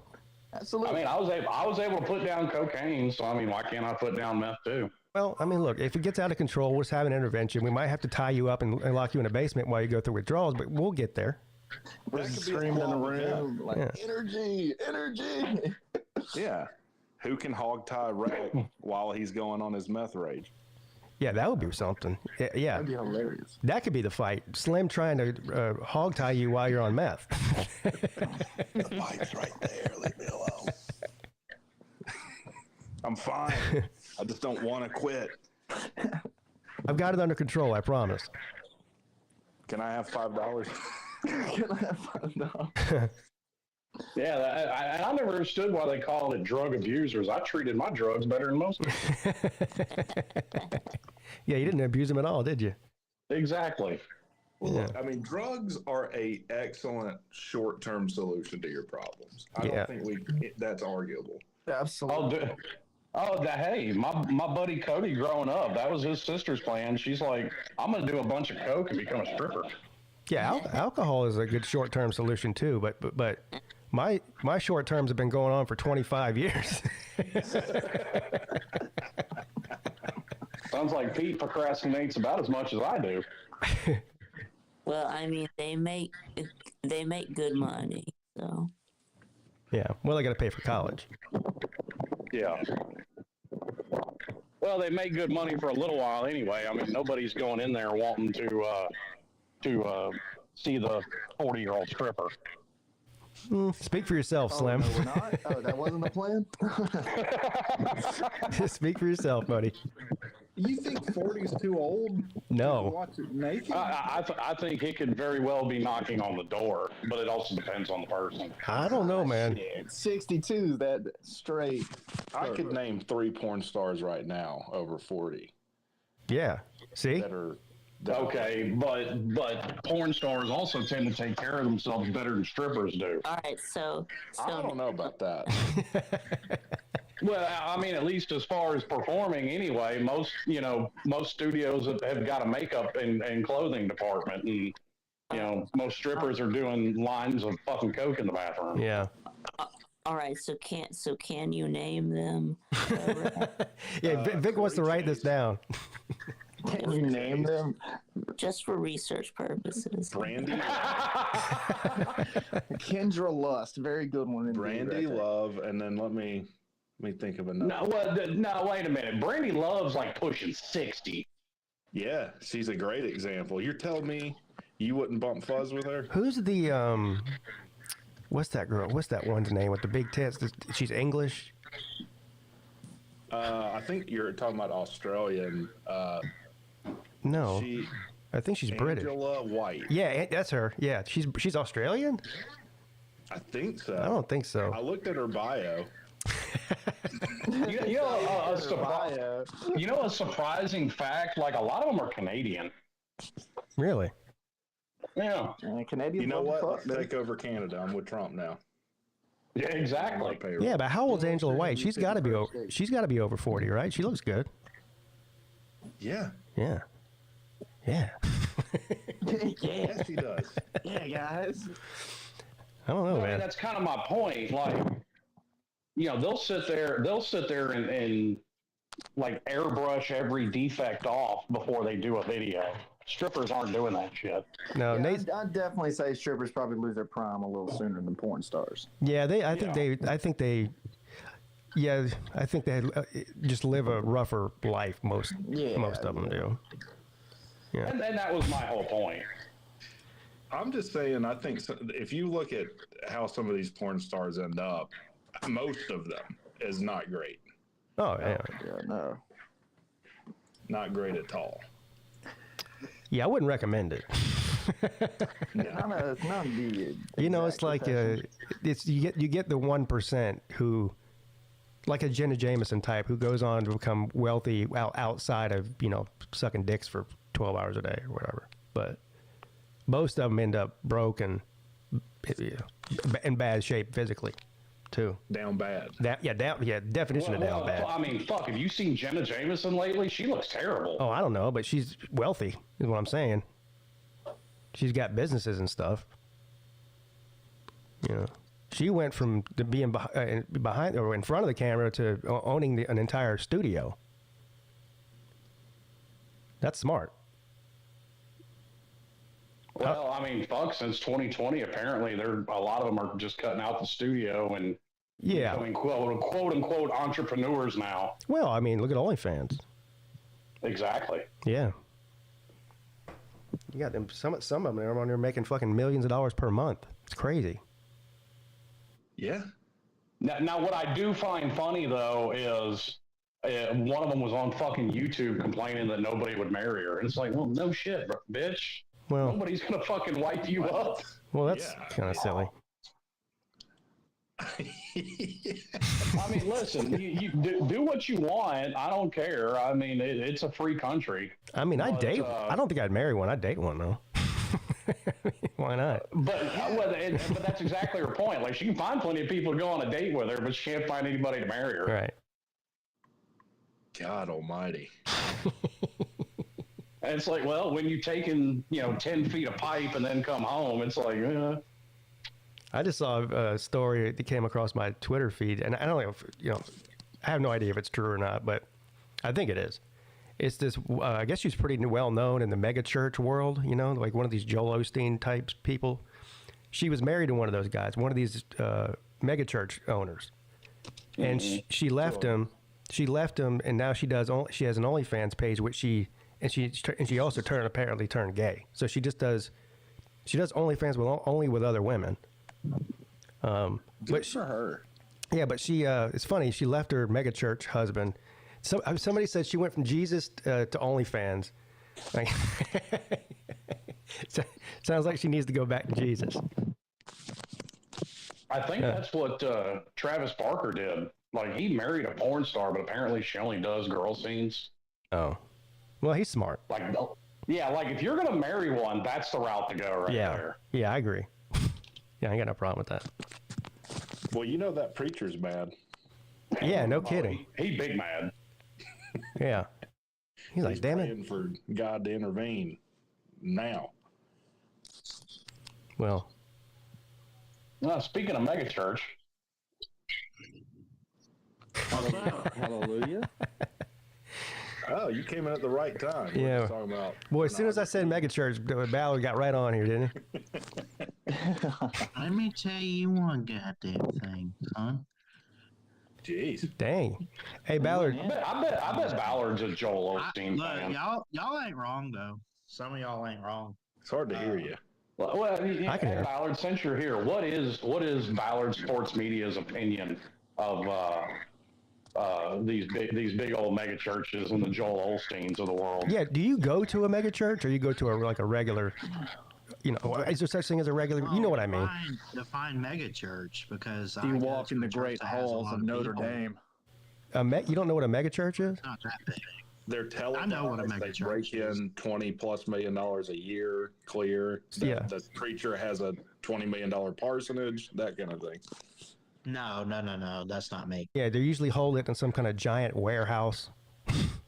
I really didn't have an opinion on any of them. I was just kind of like, whatever. Some of them possibly get a little too active in Sunday school. I saw that story of I think it was Joel Osteen that's in Houston, and when they had that hurricane come through and that place was flooded out, but his church wasn't, and he refused to let people in the church because they had just got the carpet replaced. Yeah. Yeah. And I was like, what a piece of shit.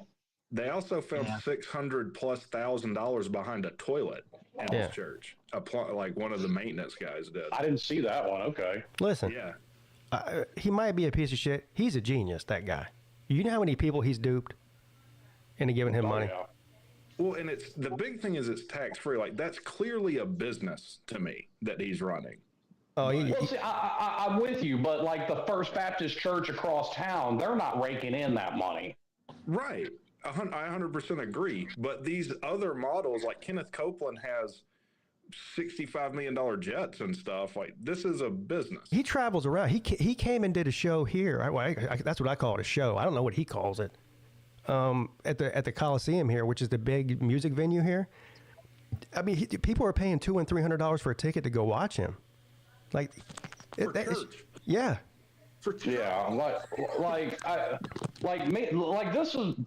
is one of those things. Like, I think me and Rick can find agreement on. Like, I don't have I just use the example of First Baptist Church across town. Like, they're just paying their mortgage, keeping the lights on, and that kind of shit. No, I'm fine with them being tax free. But if you're raking in what these fucks are raking in, like said, I agree with you. It's a business at that point, and a multi-million-dollar business at that. Have you guys? Hey, for every dollar you bring in above $20 million, you pay a regular tax rate. I'd say lower than you got to go lower than $20 million. I mean, if you're making even $5 million. Well, the number is kind of arbitrary, but at some point they start paying tax. Yeah, I agree. Yeah, I would agree with that. Yeah. Have you guys seen Scientology? That wipes them out. So that'd be good. Have you seen the show Righteous Gemstones? I've seen clips of it. Oh my God, fantastic! It is fucking great. Guess where that's shot? That's shot here in Charleston. Is it? Yeah. And as a matter of fact, the mega church that he in the show that he owns, that's the North Charleston Coliseum. What are they making their money off of? Like, technically, like tithes and shit, right? No, I mean, people just whatever people donate. Well, people in the offering plate or just decide to donate. Yeah, the mega churches. You could technically say that those people are already getting taxed from their paychecks and stuff, right? Well, yeah, I guess. So you're paying the tax on the money. Yeah, I don't know. I don't know how that would go. I'm not very versed in that. So. Well, like I said, I don't think it's unreasonable to say, once you hit a certain point, whether it's 20 million like he threw out or just whatever, once it's so many millions, then you should be taxed like everybody else. Right, but I'm just saying, like, if they're making their money off of like tithes and stuff, like, and donations, then technically those people are already getting taxed from their paychecks and stuff. Now, here's the rub with that, Rick, because once you do that, then you're not just affecting churches. Then you're affecting, like, I'll give you an example here. St. Jude relies completely on donations. Yeah, that's a good point, and maybe there's a way to, I don't know. I mean, you want to talk about like St. Jude is putting Joel Osteen to shame with the amount of money they're raking in. Well, the problem is what qualifies you as a quote unquote church is so broad. We could start a church on this channel right now. Yeah, I think we should. You can. Well, it like, funnily enough, well, I guess not funny, but whatever. Like, that's how the Klan got the FBI to leave them alone. They decided to redesignate themselves as a religion. Yeah. Like what? We need a place of worship. That could be our StreamYard. And the StreamYard is our place of worship. Yeah, we need like a creed. I think that's a great idea. And then our channels, Pete, won't be taxed. See, though, I do agree with, like, they made like peyote illegal, right? The psychedelic plant or cactus or whatever it is. And of course, the Native Americans are like, hold on now. Like, we've been using this for thousands of years in our religion, in our rituals. Like, you can't just take that away from us. So they get like an exception for it. Well, they can also do whatever the fuck they want on the reservation, and nobody can say anything else. I think technically they do have a certain level of autonomy that we can't cross. Like, technically, federal law enforcement does have jurisdiction, but I mean, in practice, they do tread very lightly. Yeah, I don't think they probably fuck. I don't think they're. Reservation. Yeah, I don't think they're having any interest in fucking with a peyote session. But unless they're like dealing it. It was the peyotes all along. Yeah. I mean, look, we could start a church and become rich. Unfortunately, I think all of us have too much of a conscience to steal money from people like that. Yeah, we have to do away with our conscience. Yeah, you just have to basically. Hubbard. Listen, once you hit a certain level of money, your conscience goes away. I guess. Bills. That's what I call it, selling your soul to the devil. Quite literally, I guess. Yeah. Hey, Yeah. Do you know what L. Ron Hubbard, who created Scientology, said before he created Scientology? Quickest way to become a billionaire is to start a religion. Yeah. And he was right. Yep. Now, I mean, these hands, dummy. He might even be smarter than Joel Osteen. I mean, he got famous people to carry the torch, like Tom Cruise and fucking Tom Cruise, John Travolta. yeah.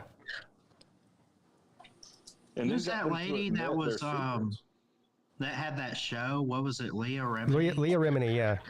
Well, Yeah. her mom was involved in it, so she got involved in it. And she eventually got out. And I think her mom like disowned her because of it.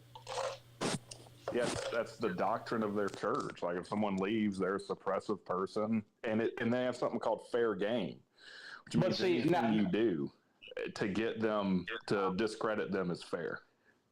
But we make fun of Scientologists for being weird for doing that, but we just look at it as normal when the Amish do it. Or Catholics, or Christians, or any. Yeah, you're right. Yeah. Like they're not as fervent about it, but it happens. Or Jehovah's Witnesses, they're one of the worst in that. Yeah. But I mean, Amish are hardcore with that shit, though. Like you're dead to them if you leave. Don't they? Isn't there some point in your life where they let you leave for like a week and then? No, I think it's even a year. Yeah. Something like that. Like they'll let you leave and go experience the regular world, and if you come back, you have to swear off the regular world, and you can stay there. Otherwise, you're fucking excommunicated. Yeah. Yeah. Something like that. I don't know. Yeah, because there's a guy with a YouTube channel. He's a truck driver, and that's how I originally came across it. But he left and never went back. And I mean, his father won't speak to him. His mother won't speak to him. They tell his brothers and his sisters that stuck with it, not speak with him. If I were him, I would just call them like every year and be like, "Hey, you know what? Air conditioning is fucking awesome." Yeah, well, they don't have a phone, so how are you gonna call them? Oh, whatever. Send up a smoke signal. I don't know. Fucking carrier pigeon. To a bird. Yeah, carrier pigeon. Yeah. that does suck though. Like in all seriousness, because people are like, "Well, why would you stay?" It's like, well, because you have to choose between your family or being a free-thinking person. Yeah. It's not easy. Well, I don't know, but they do make some damn good tables and shit, though. They do. Yeah. I mean, listen, it's not all bad. It's not all bad. Like there are definitely some advantages to just a simpler way of life. How does that work though? Because they do, like when we were driving down to Port Canaveral, I think it was in Florida where we were at, when I saw they had billboards like Amish furniture. Like, so they have a business. Yeah. How does that work? I guess they pay taxes and everything. I think the Amish people make a lot of handcrafted stuff. Yeah, they make like tables and rocking chairs and shit like that. Yeah. I mean, they'll do business with people that'll ship shit around for them. Now, also, like they're also. I don't know all the differences between them, but you have the Amish and the Mennonites, and they look very similar. But the Mennonites you'll actually see like driving around in cars and shit. Yeah, well, I don't even know what that is. Mennonite. Like I said, it's very similar to the Amish, but obviously with some differences. So it's like they're Amish, but they get to have fun. And then you have apostolic food. Yeah. Yeah. Hey, man, one of the funniest videos I've still seen on TikTok is this Amish dude with his horse and carriage. It's he's riding through town or whatever in a Walmart parking lot, and he's out there with his fucking horse and buggy doing donuts on the ice in the parking lot. Awesome. That sounds perfect. That's awesome. Oh. I learned, so I'm in this group at my school, this Christian group, and we always talk about like the different religions out there in society. And holy crap, guess what we talked about this past week was Mormonism. Oh, yeah. Don't even get me started. Well, we already know all about it. You just now learning about it? Well, no. I didn't know everything about it. He's like, don't get me started. All the churches have like their own like type of like code when they see each other. Like, you see like a Mennonite or whatever pass an Amish person, just throw up some signs or something at each other. Yeah, like gang signs. Yeah. Dude, I'm not gonna lie. Like, legitimately, one of the most interesting books I've read is my wife still had her textbooks from college when we first got together. She hadn't sold all of them off yet, and she took a world religions class in college. That was probably one of the most interesting books I've ever read. Religions are interesting. What's his name? John Smith? He was a fucking gangster, dude. Yeah. He was a badass motherfucker. He convinced people to let him fuck their wives. Yeah, I'm not even talking about that. Like, you know how many people he was like, they went to war. Have you seen that new show? Well, it's not new anymore. I think it's on Netflix. American Prime Evil. No. Oh my God. No. It's all about that out west at that time. He's a big part of the show, starting the religion. I mean, he killed a lot of people. Smith? Yeah.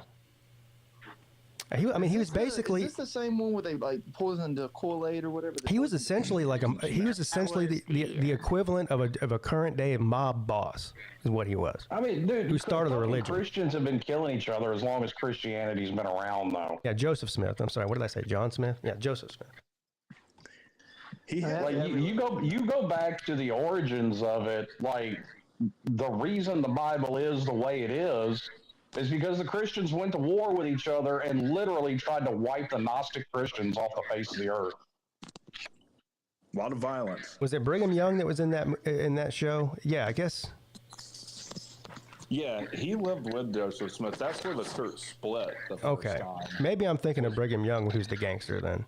Yeah, Joseph Smith, I don't think was a murderer. He was more of a con man. Like Egyptology was big at that time, so he bought these papyrus scripts with hieroglyphics on them. Said, "Hey, this is the Book of Abraham. This is the Book of Abraham. This is where some of their text comes from." Well, at the time they couldn't read hieroglyphics. Now they can, and it has nothing to do with Abraham. So, funeral rite. So it's one of the few religions I think you can just dismiss based on the evidence. You're dismissed. Yeah, it's just dumb. Yeah. They have all this Masonic stuff too, because he was a Freemason. So they have like temples that they go to and dress. They make like death, like cutting their neck signs, like to walk in. It's fucking. What? I mean, that's everything though. Like, even every religion on the planet has borrowed things from religions that came before them. Yes, 100%. Oh yeah, absolutely. Joseph Smith said that he had some kind of like glasses that he could read the stone. He had a rock. Yeah. So how he got started, he was a treasure hunter. So he'd go to his neighbors and be like, "Hey, you have treasure. I can look through this sing stone in a hat, and I can see where the treasure is in your yard. Pay me now, and I'll show you, and then I'll leave by the time you." Yeah, he's the one that started the magic underwear, right? I don't know if that started with him, but they do have magic underwear, yeah. Yeah. And more. But what's funny is that, I mean, that shit's even happened in modern times. I mean, Kwanzaa was literally invented in LA in the 90s. But check this out, Pete. How was the Book of Mormon? How did he get that? Through looking through the same stone that he scammed people with treasure hunting in a hat. That's where the Book of Nephi and Lehi come from.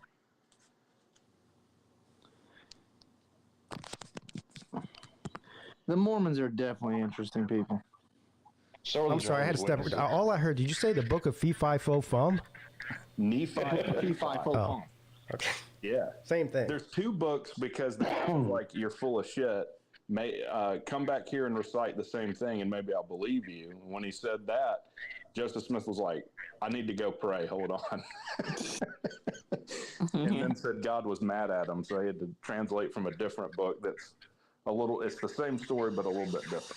Yeah, I was totally wrong about what in that show. I guess it's Brigham Young. He's the one that was a gangster. He actually went to war with the U.S. government, and I believe with the Native Americans too.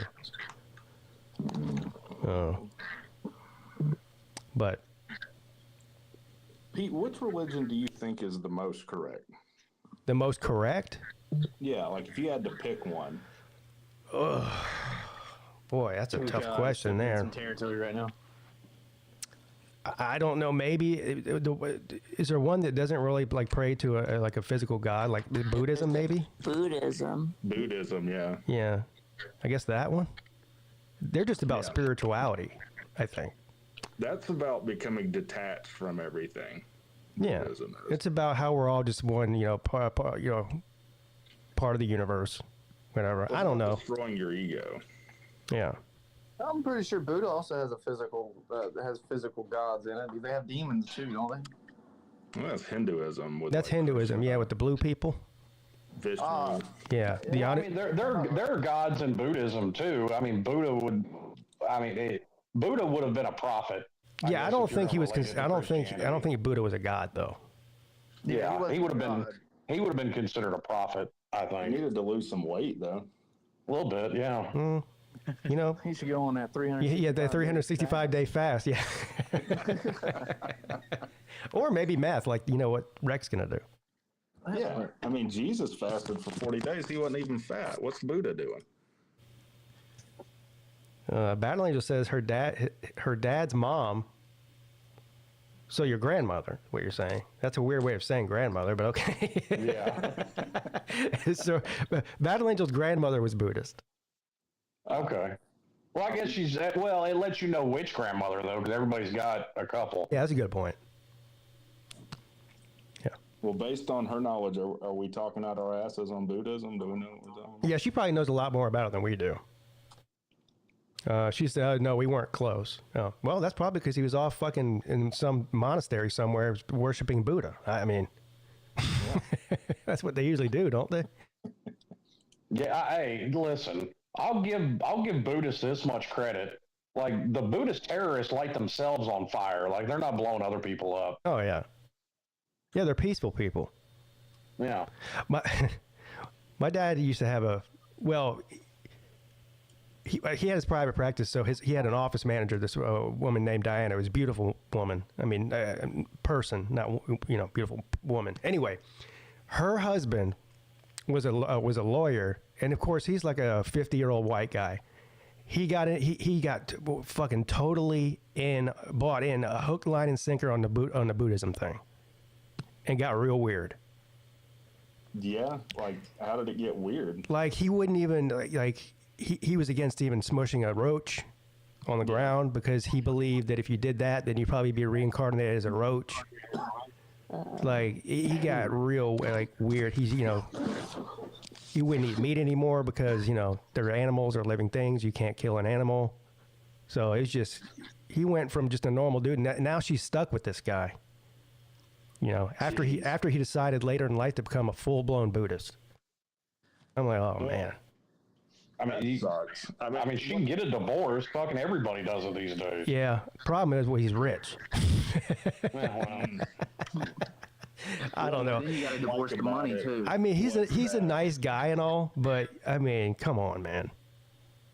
You can't really have a total change of personality. Yeah. I mean, listen, it's not all sure. Like, it's just taking "thou shalt not kill" to the nth degree.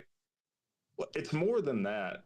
Like, what I didn't like about it is, like, you're detached from everything. So if my daughter were to die today, like, I would have the goal would be I don't have a reaction to that emotionally. And if that were the case, that would not be me. That would be someone else. I would have become someone else. Mm-hmm. It's too much. It's too. I have a little ego, little bit. Yeah, I think humanity would have never evolved to the way that we are now. I'm talking about like technologically, industrially, if it weren't for ego. I mean, that's just we'd still be, and maybe we're doing it the wrong way, but we'd still be living in caves, beating rocks on a fucking, Yeah, who you are is entwined in your ego. Yeah. Without ego, you're not you. You gotta have a little bit. Now, too much is obviously a problem as well. Too much, you get Sleeta. Yeah, or you get even worse, like a Bill Gates, like a total sociopath. I mean, that's what that is. And then what about a super? Well, actually, no. Sociopaths, should fit right into Buddhism. Like, they're completely detached. They have no feelings toward anything. Well, that's the opposite of Buddhism. No, he's right. Yeah, I mean, that's a weird application of it, I guess. Buddhists aren't violent, though. Like, they do. Yeah, they're peaceful. They try to do no harm. I mean. Yeah, and they're empathetic. Sociopaths are not. They don't feel empathy at all. I thought Slim's a sociopath at one time. Oh, I thought that about myself a time or two. Well, I guess I wasn't wrong to think that. I never thought that. No, I'm joking. Yeah. I hate to change the subject real quick, but Rhett, I wanted to redirect that question to you too, though. Like, which religion do you think is the most correct? Oh, Rastafarianism. Oh, there you go. Okay. Because they don't just believe in everlasting life; they believe in everlasting living, which means that you live in your current body forever. So I'm down for that. Oh, is that true? How? Pretty sure. Wow, I didn't know that. I thought most I didn't know there was like Rastafarianism. I thought they were basically like into voodoo. No, there's voodoo actually would be my second choice though. Yeah, that seems. You know what? Voodoo seems like the most fun. Yeah, which voodoo. You can draw a direct line from voodoo to Hinduism. Really? I got too much weird experiences with voodoo to like look at it. I'm good fuck with voodoo. So what do you mean? Yeah, there are voodoo dolls in Hinduism too. Hold on now. True Seminole. What do you mean? You've had experiences with voodoo? Just just what people said that was happening in the room or in a room. I don't know. It was a weird. I had never been that close to like that type of shit before. So it was a listen, man. Shit gets weird when you're high and you pull out the Ouija board. It just happens. Yeah, type shit, right? But all I had was like not even a quarter of a Four Loko. You feel me? So we was just getting started.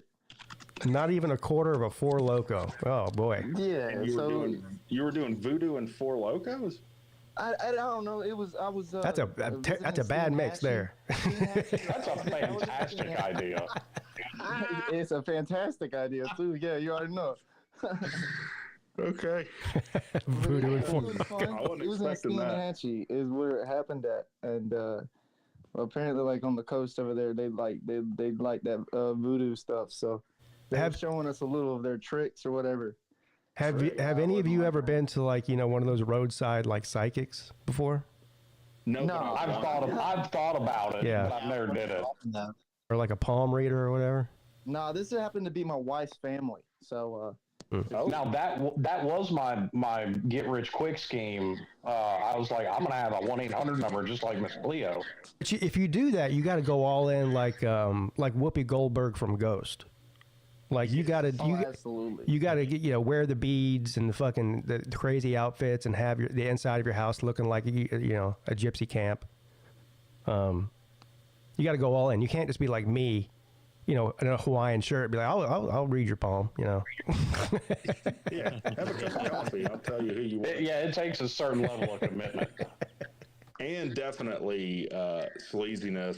I forget where this was, but one of these. Like Channel 2 in Georgia or something did a story on one of these psychics, and they give her a picture of a girl, and they're like, look, she's missing. Can you help find her? And she does her theatrics. She's dead. And the picture is of the reporter, though. Oh, my God. Looking like an idiot. She's like, I got to go. Yeah. Who is that guy that used to have the TV show? John Edwards. Yeah, thank you. Whatever happened to him? Did he get busted for being a fraud or what? Does Rick have that information just bam like that? Because it's kind of I'm going to just say it. It's similar to religion in that if I can get you to take something on bad evidence or no evidence, there's nothing I can't convince you of. And I think what might have undone him, he was doing readings specifically for 9/11 victims' families. And I don't think that came off super well for him. So my sister went to one of the, I forget the woman's name. She travels around and does like sort of like what John Edwards does. Like she speaks to your dead ones, your dead loved ones through her or whatever. And of course, it's all bullshit. You have to pay tickets to go to the show and all that. My sister went. She took her daughter with her. She's grown. Her daughter's like 30, but because my sister's husband died, I guess it's been like 15 years now. Anyway, he died when he was 40 years old of ALS. So she went, and this is kind of sad. Like she went there with some kind of hope that, there was going to be some kind of communication with him through her. Jeez. Yeah. This was just like last year she did this. And I was like, she told me about it. I'm like, and even she goes, she's kind of laughing about it. She goes, I know it's probably bullshit, but I'm going to go check it out anyway. Why not? That called like a psychic medium. Yeah, whatever it is. Yeah. I mean, look, I don't believe in hell. I wish there was one for some of these people to go to, though, because it is fucked to take advantage of grieving people's grief. Yeah, that is. You're right. It is fucked. Yeah. And they never tell you anything useful. It's not like, oh yeah, the will that you were looking for is in this book or wherever. And I asked her when she got back. I go, so what happened? And she's like, well, she didn't. Like the way this woman works is, it's a room full of people, like an auditorium, and she just walks around like up and down the aisles, and then she'll just be like, oh. I feel like a presence for you or something. So my sister didn't get picked. Oh. Yeah. Probably what she does is say, oh, I'm getting a name coming through as an M. Or yes, stuff like that. Yeah. Stupid shit. Yeah. Is it Mary? And of course someone has a Mary, living or dead. So you supply all the information to them, and then they present it like they told you. Yeah, and then they say something like that everybody has in their house. Like, I'm seeing a recliner. It's like, oh, a watch. Yeah, so and so had a recliner. Yeah. Yeah. I mean, you have to have, the only way to throw off people like that is you have to have like the ultimate poker face. They pick up on every little tick. So I mean, there is some skill involved. Well, the other thing is if you have a plant in the audience, just playing along with you, Well, yeah. Well, again, this is what like preacher Peter Popoff did. You would fill out prayer cards for his service, and then he would, I'm getting, John Smith out there. But you'd already given him all the information, and he had his wife pumping information into his earpiece. Yeah. You got to get in on this. Again, with the conscience, I can't. Yeah, that's the only problem. Like, I could totally bullshit my way and scam people out of their money if I wanted to. But this is how you live with yourself. I wouldn't be able to sleep at night. Yeah. Well, you know what? Fuck it. I can't sleep at night anyway. I may as well just do it. I'm about to say, you said you don't sleep at night anyway, so you might as well. Yeah. We're already moral degenerate. Like, how much worse can we get? Yeah. Man. I don't know. I mean, he'll just be scamming people out of their money to give to the gypsy. That's all. Look, I have a lot of problems, but at least I feel like I'm a decent person. I got to hold on to that. Yeah. The funniest thing I saw was the name had come through. It's your grandmother. She's dead. Yes. I'm getting that she had trouble breathing. Right? She had trouble. That's what happens when you die. Yeah, you stop breathing. Oh, yeah, she did. And she actually died when she... Yeah, I mean, it just so happened that she died from not breathing. That's funny you say that. This morning, I was filling out, I was talking about the life insurance policy.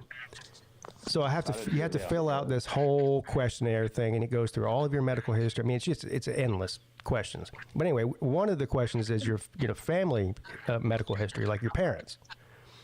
So it's like, does your dad have a history of this is what it said.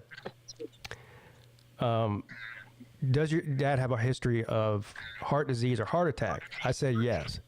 It said, how old was he when he had the heart attack? I put 83. The very next question was, did he die from the heart attack? I said yes. The very next question after that was, how old was he when he died from the heart attack? I go, well, I just told you he was 83 and had a heart attack and died, and now you're asking me how old he was when he died from a heart attack? I guess they're thinking if there were multiple heart attacks. I don't know. I was just like, this is a fucking dumb question. Yeah. I thought they were trying to trick me. I'm like, is this some kind of trick question or something? Yeah. Who lies about their parents having medical issues? Yeah. Yeah. Oh. Because it doesn't help you. It would make it more expensive, I would think. Yeah. Yeah. There's some things that they just won't cover you on. Like, maybe I'll talk to you off the show, but there's some stuff that, like, it made things difficult for when I went through that. Well, I mean, they asked me questions. Do you plan on going snowmobiling, skydiving? What was there were some funny ones on there. One of them was helicopter skiing. I go, what is that?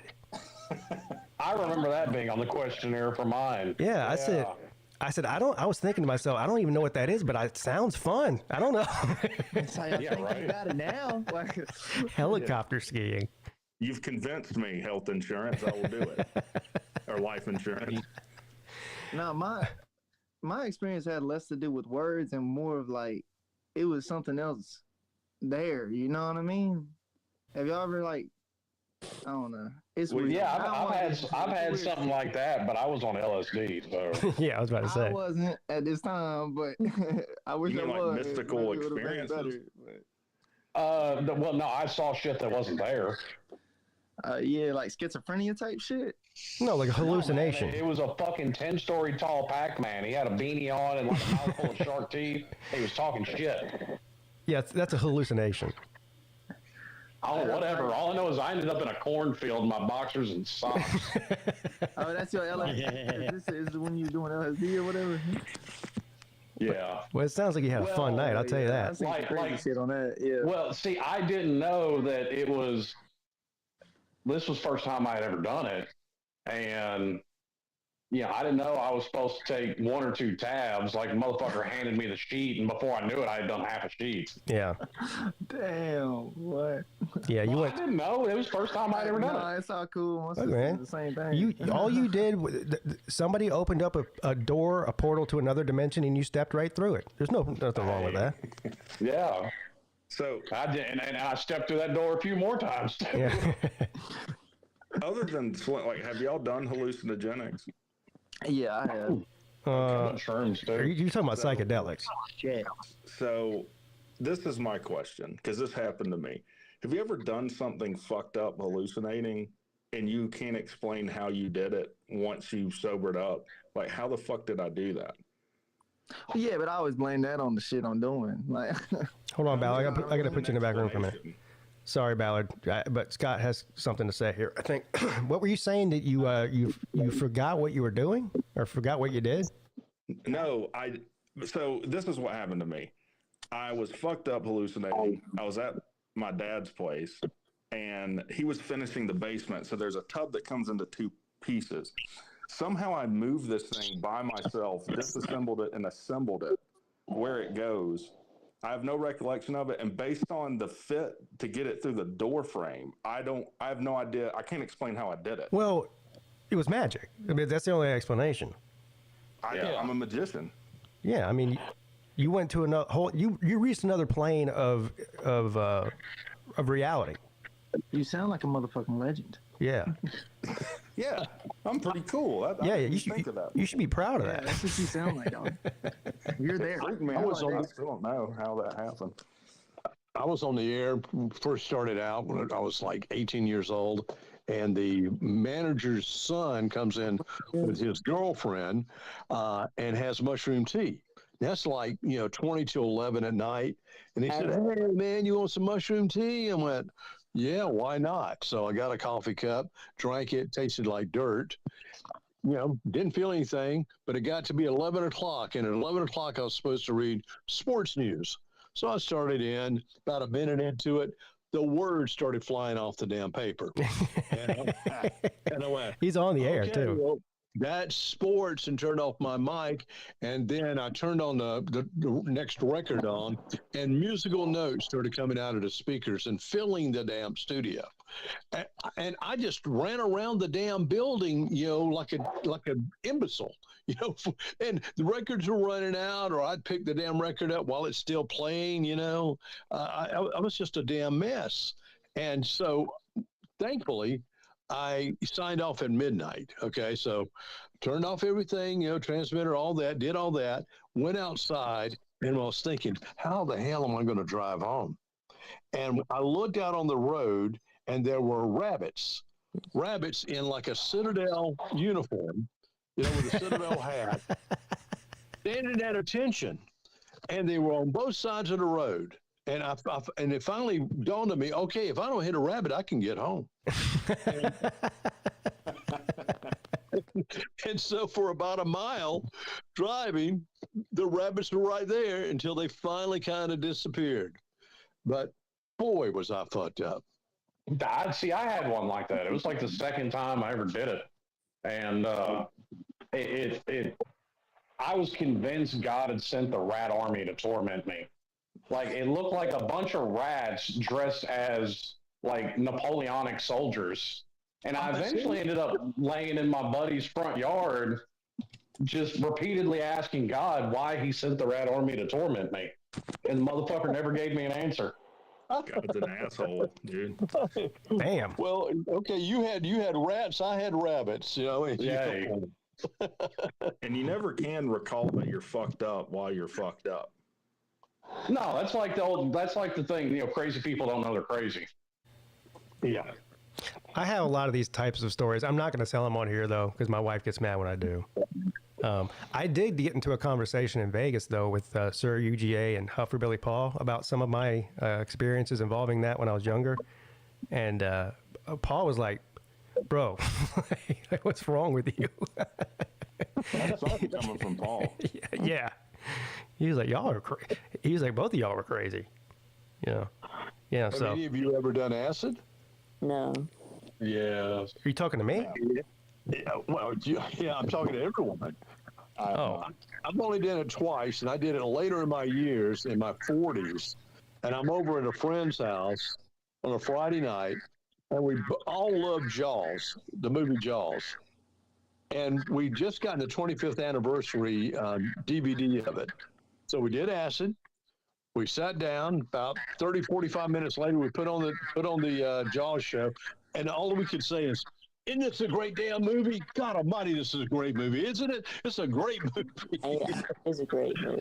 I mean, Jaws is a great movie, but without a doubt, it's one of my favorite movies of all time. But watching this, watching Robert. Oh God, what was the captain? Robert. I can't think of his actor's name, but him telling the story about the USS Indianapolis just put goosebumps on me. Yeah. I've had experiences on that changed my life for the better. Like really? Oh yeah. Yeah. Well, I had one of those with Delson, and that's what kind of made me leave. I don't even know what that is. Psychedelics alone. What is that? Have you guys ever heard of Mad Honey? Oh yeah. That's in that's in the kind of cough syrup. Scott. That's in the Himalayas, isn't it? In India. Yes, it's from Nepal. Mm-hmm. I swear to God. Yeah. I just got some in today. What? You got Mad Honey? Yes. I bought some Mad Honey. God damn. You got that all the way from... Where do you even buy that? I bought it on Amazon. What? Oh, you didn't get the real stuff. Amazon. Oh, you shouldn't have told Pete that. No, I don't. If it came off of Amazon, I don't think it's the real thing. Well, it may not be, but it says it's from Nepal, and it comes in like almost like a shot. But I'm reading about it now. It's scaring the hell out of me because it's saying, okay, you should only start out with maybe half a teaspoonful. So here's what you do, Scott. You do it first, then you let me know what happens. All right. I'll be the guinea pig. Yeah. Scott, can you mail me some? I'll be a guinea pig with you, dog. For real. Have you seen the videos of the guys? So there's these beehives up in the up in the Himalayas, right, Nepal. And these beehives are like on the side of a cliff, and these guys have to like fucking rappel down the cliff to get this honey out of the hive, or whatever it is. Like these guys risk their lives to go get this honey. Supposedly it's gives you a psychedelic type of reaction? I've heard about it. Like Joe Rogan had somebody on, and they were talking about it. And I came across that shit was I saw it on Joe Rogan. He's like, this dude come into his studio with it, and they both did a teaspoon of it. Yeah. And what happened? Oh, they started tripping. Did they? I mean, of course, Joe Rogan does a lot of shit, so I mean, he's got a tolerance built up. But yeah. But yeah, I purchased it on Amazon. It's called Mad Honey 30-gram pouch. Mad Honey from Nepal, traditionally sourced for maximum potency. Interesting. Well, that sounds legit. How much did you pay for it? $19.95. $19.95 plus tax. That sounds like a good deal. If you get it on Amazon Week, you can get it for $15.95. Well, yeah, if you subscribe. I'm seriously starting to think that Joey Diaz isn't human. Nah, he's not. He had to go. Dude, that motherfucker was on. They were talking about these edibles that they. Oh yeah, the Stars of Death is what they're called. Yeah, they were like 500 milligrams a piece, and Joey just pops like 4 of them. Yeah, that's insane. And goes and does a stand-up routine. Yeah. I mean, Rogan's over here breaking it into quarters. He's like, I can do a piece of it. Fucking Joey Diaz just pops 4 of them and keeps on going. Joey Diaz is a different beast altogether, dog. Dude, that man's nuts. He's hilarious too. Yeah, but he is funny. Yeah, he's a funny hilarious. Oh yeah. Slim, what you're talking about is a deliriant, and that's something that'll put the fear of God in you. What is it? Which one are you talking about? What Slim was talking about? Delsum, which I think has something called dextromethorphan. I thought that's like a cough syrup. It is. If you take it in extremely high dosages, it might be one of the more powerful hallucinogenic. Yeah, that's robo-tripping. All I know is I chugged the whole fucking bottle, and I haven't done any kind of hallucinogen since then. Well, that's extreme though. Well, I was fucking 16. I didn't know. Yeah. I did. What about and I saw like thousands of spiders coming out from under my bed. Dude, all I know is fucking light was not allowed. I couldn't handle light. Yeah, well, like any light whatsoever. Oh, Rick, you ain't lying. You ever watched the movie Arachnophobia? I lived it for like 5 minutes. What you did, Slim, that's not the same thing as taking some mushrooms or something. What you did is extreme. I was tripping on that. Well, I've done mushrooms before. Once again, I was 16, 17, 18. I was right in there. Because unfortunately, I was a bad kid. I started doing shit at a young age, but like I figured, okay, I'm experienced at this point. I had done shrooms, I had done acid already, so I fucking chugged a whole bottle of Delsum, and that wasn't cool. I don't know. I'm of the opinion. I think people should, unless they have some sort of mental disorder like schizophrenia or something. That's probably not a good idea. But I think probably at least once a year or once every couple of years, people should have like an experience like that, like a regular one, not what you did. Because it opens you have some great conversations, dude. Like on some. Yeah, I think it can be good for you. If now if you're doing it every weekend and going to concerts, that's clearly not good for you. But yeah, I mean, like, listen, I would probably do acid or shrooms again and be fine. Yeah, I'm sure you would be. But like I said, just that at the time, that just kind of turned me off of a bunch of shit. Yeah. I don't want to do any lean, though. I don't think I want to try any lean. No, that's crazy. Like you also have to figure, like, I was done with all of it by the time I was like 21, 22. Scott, if you did lean at your age, you'd probably die. Probably would. Yeah, I'm serious. Absolutely. I mean, you're overdose on codeine. Yeah, your heart might just stop. Right. That's what happened to the rapper Pimp C from UGK. That's what happened to him. Yeah. He drank too much of that, and his fucking heart just stopped. Yeah, too much lean, man. Lil Wayne, I guess he's still on it. I'm not sure. Well, if he is, he ain't gonna be living much longer. Yeah, I mean, but he was the first person I ever heard of, drinking cough syrup, every day. And how the hell do you get? How the hell do you reason? Go ahead, Slim. I was going to say that's the reason fucking Jamarcus Russell got bounced out of the league as fast as he did. Because he was drinking that? Yeah. No, I didn't know that. I mean, on top of the fact that, he didn't read his playbook and he was fucking lazy. Well, it's hard to read a playbook when you're high on promethazine and codeine. Well, yeah, I'll give you that. Double vision. It's hard to read anything, let alone a playbook. Yeah, well, that's its own class of drug. Because, like, the antihistamines in it, they constrict your blood vessels, so you're just choking your brain of oxygen. So you're high stroke risk at these high doses. Oh, my God, I saw his video on Twitter. My Twitter feed is so fucked up. Like, the most fucked up shit comes across my Twitter feed for some reason. This guy... he ran into the back of he ran his car. He was driving like a Mustang or something. He was a security guard at some warehouse. He was leaving work. He couldn't even wait to get home before he started fucking huffing aerosol cans. Okay. So he drives right. He smashes right in the back of somebody as soon as he pulls out of the parking lot, and somebody runs over there to see if he's okay, and they got their phone, so they start recording him.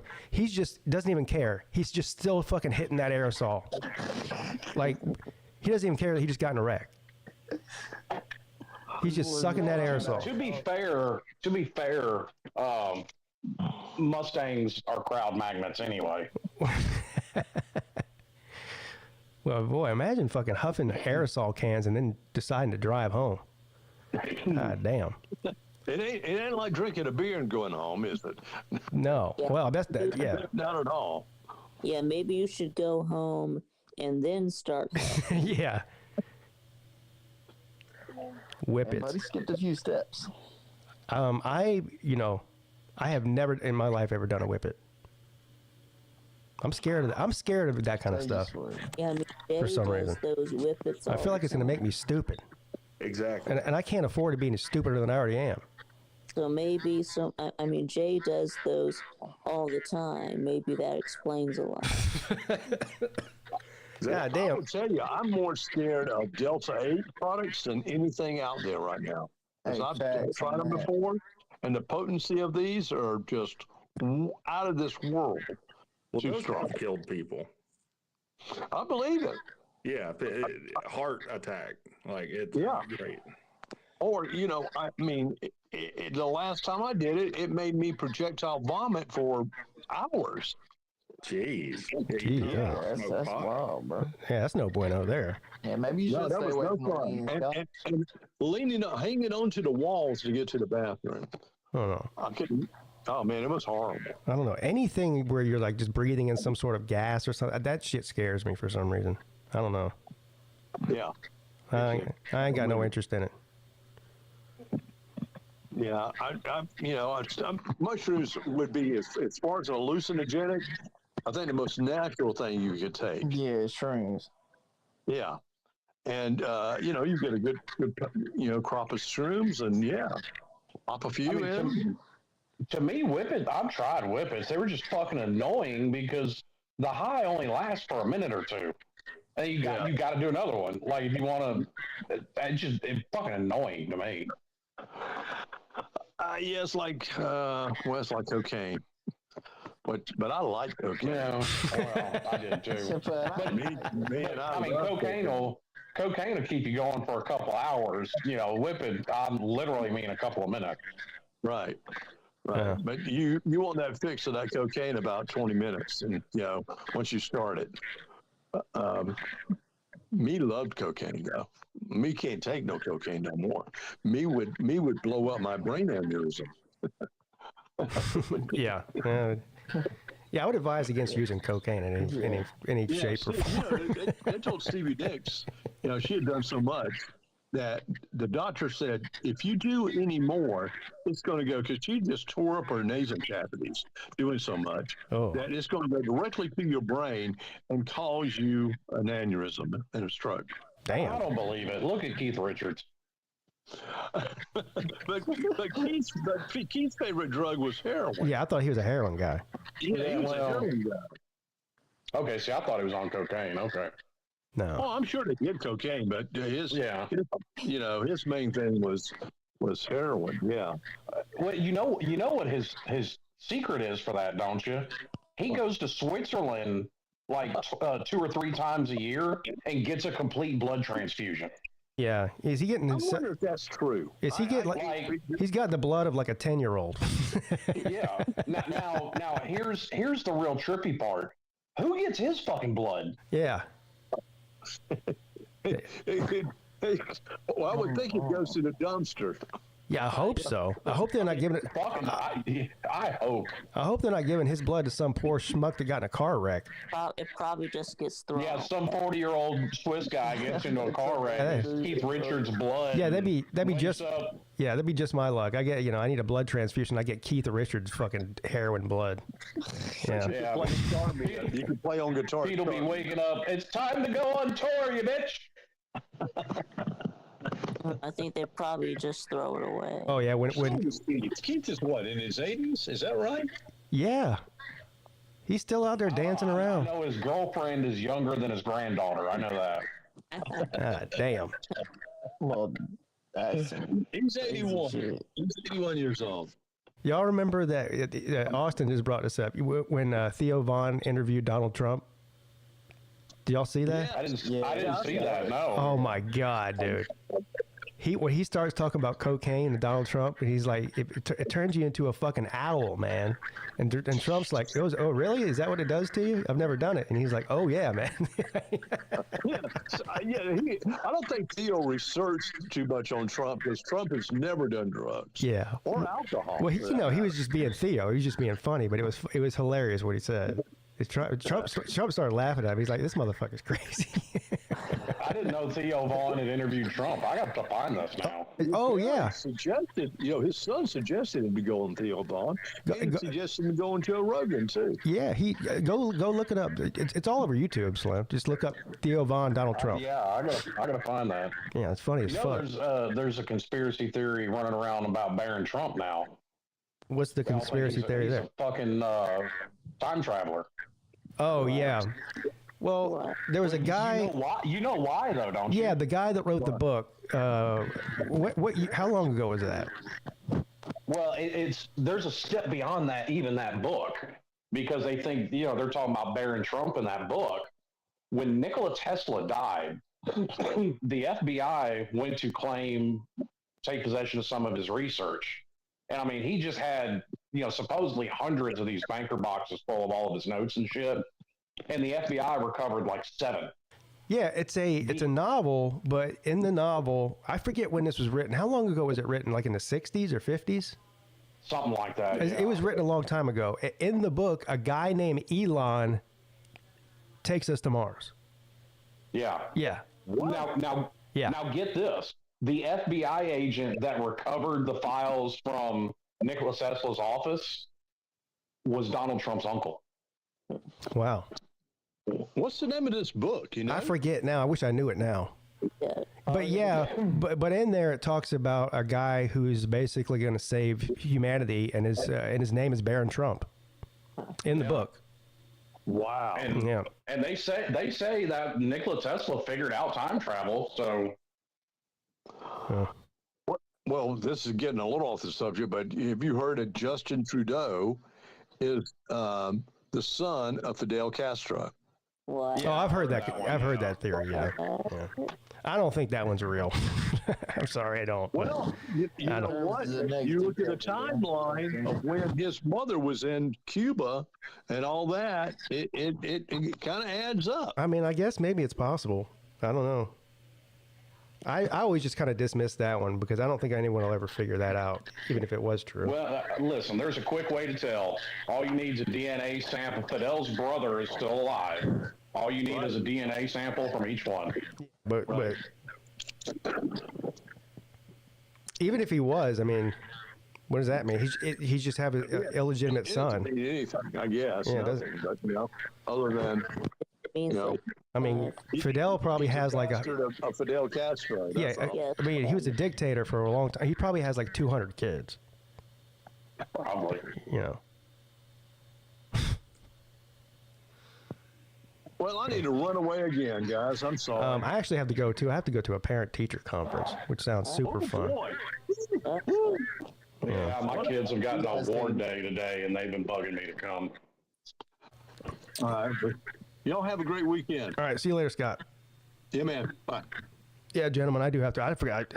The time got away from me. So, all right, True Seminole. Conversation, time flies. Yes, sir. Yeah, True Seminole. It was good to talk to you. I haven't talked to you in a while. I haven't seen you guys in a minute, guys. Yeah. I'm glad I did see y'all doing good. Yeah, don't be a stranger. How you doing? You got a baby, don't you? I got two. Two? Yes, sir. What? No wonder you're not around. Yes, sir. All right, man. Talk to you soon. Hopefully I'll be around more often. All right, buddy. All right, bye. All right, Victor, you got your shit show today. Yep. 6 o'clock. Yeah. Everyone be there or be square. Yep. I'm going to try my hardest to be there, I promise. Okay?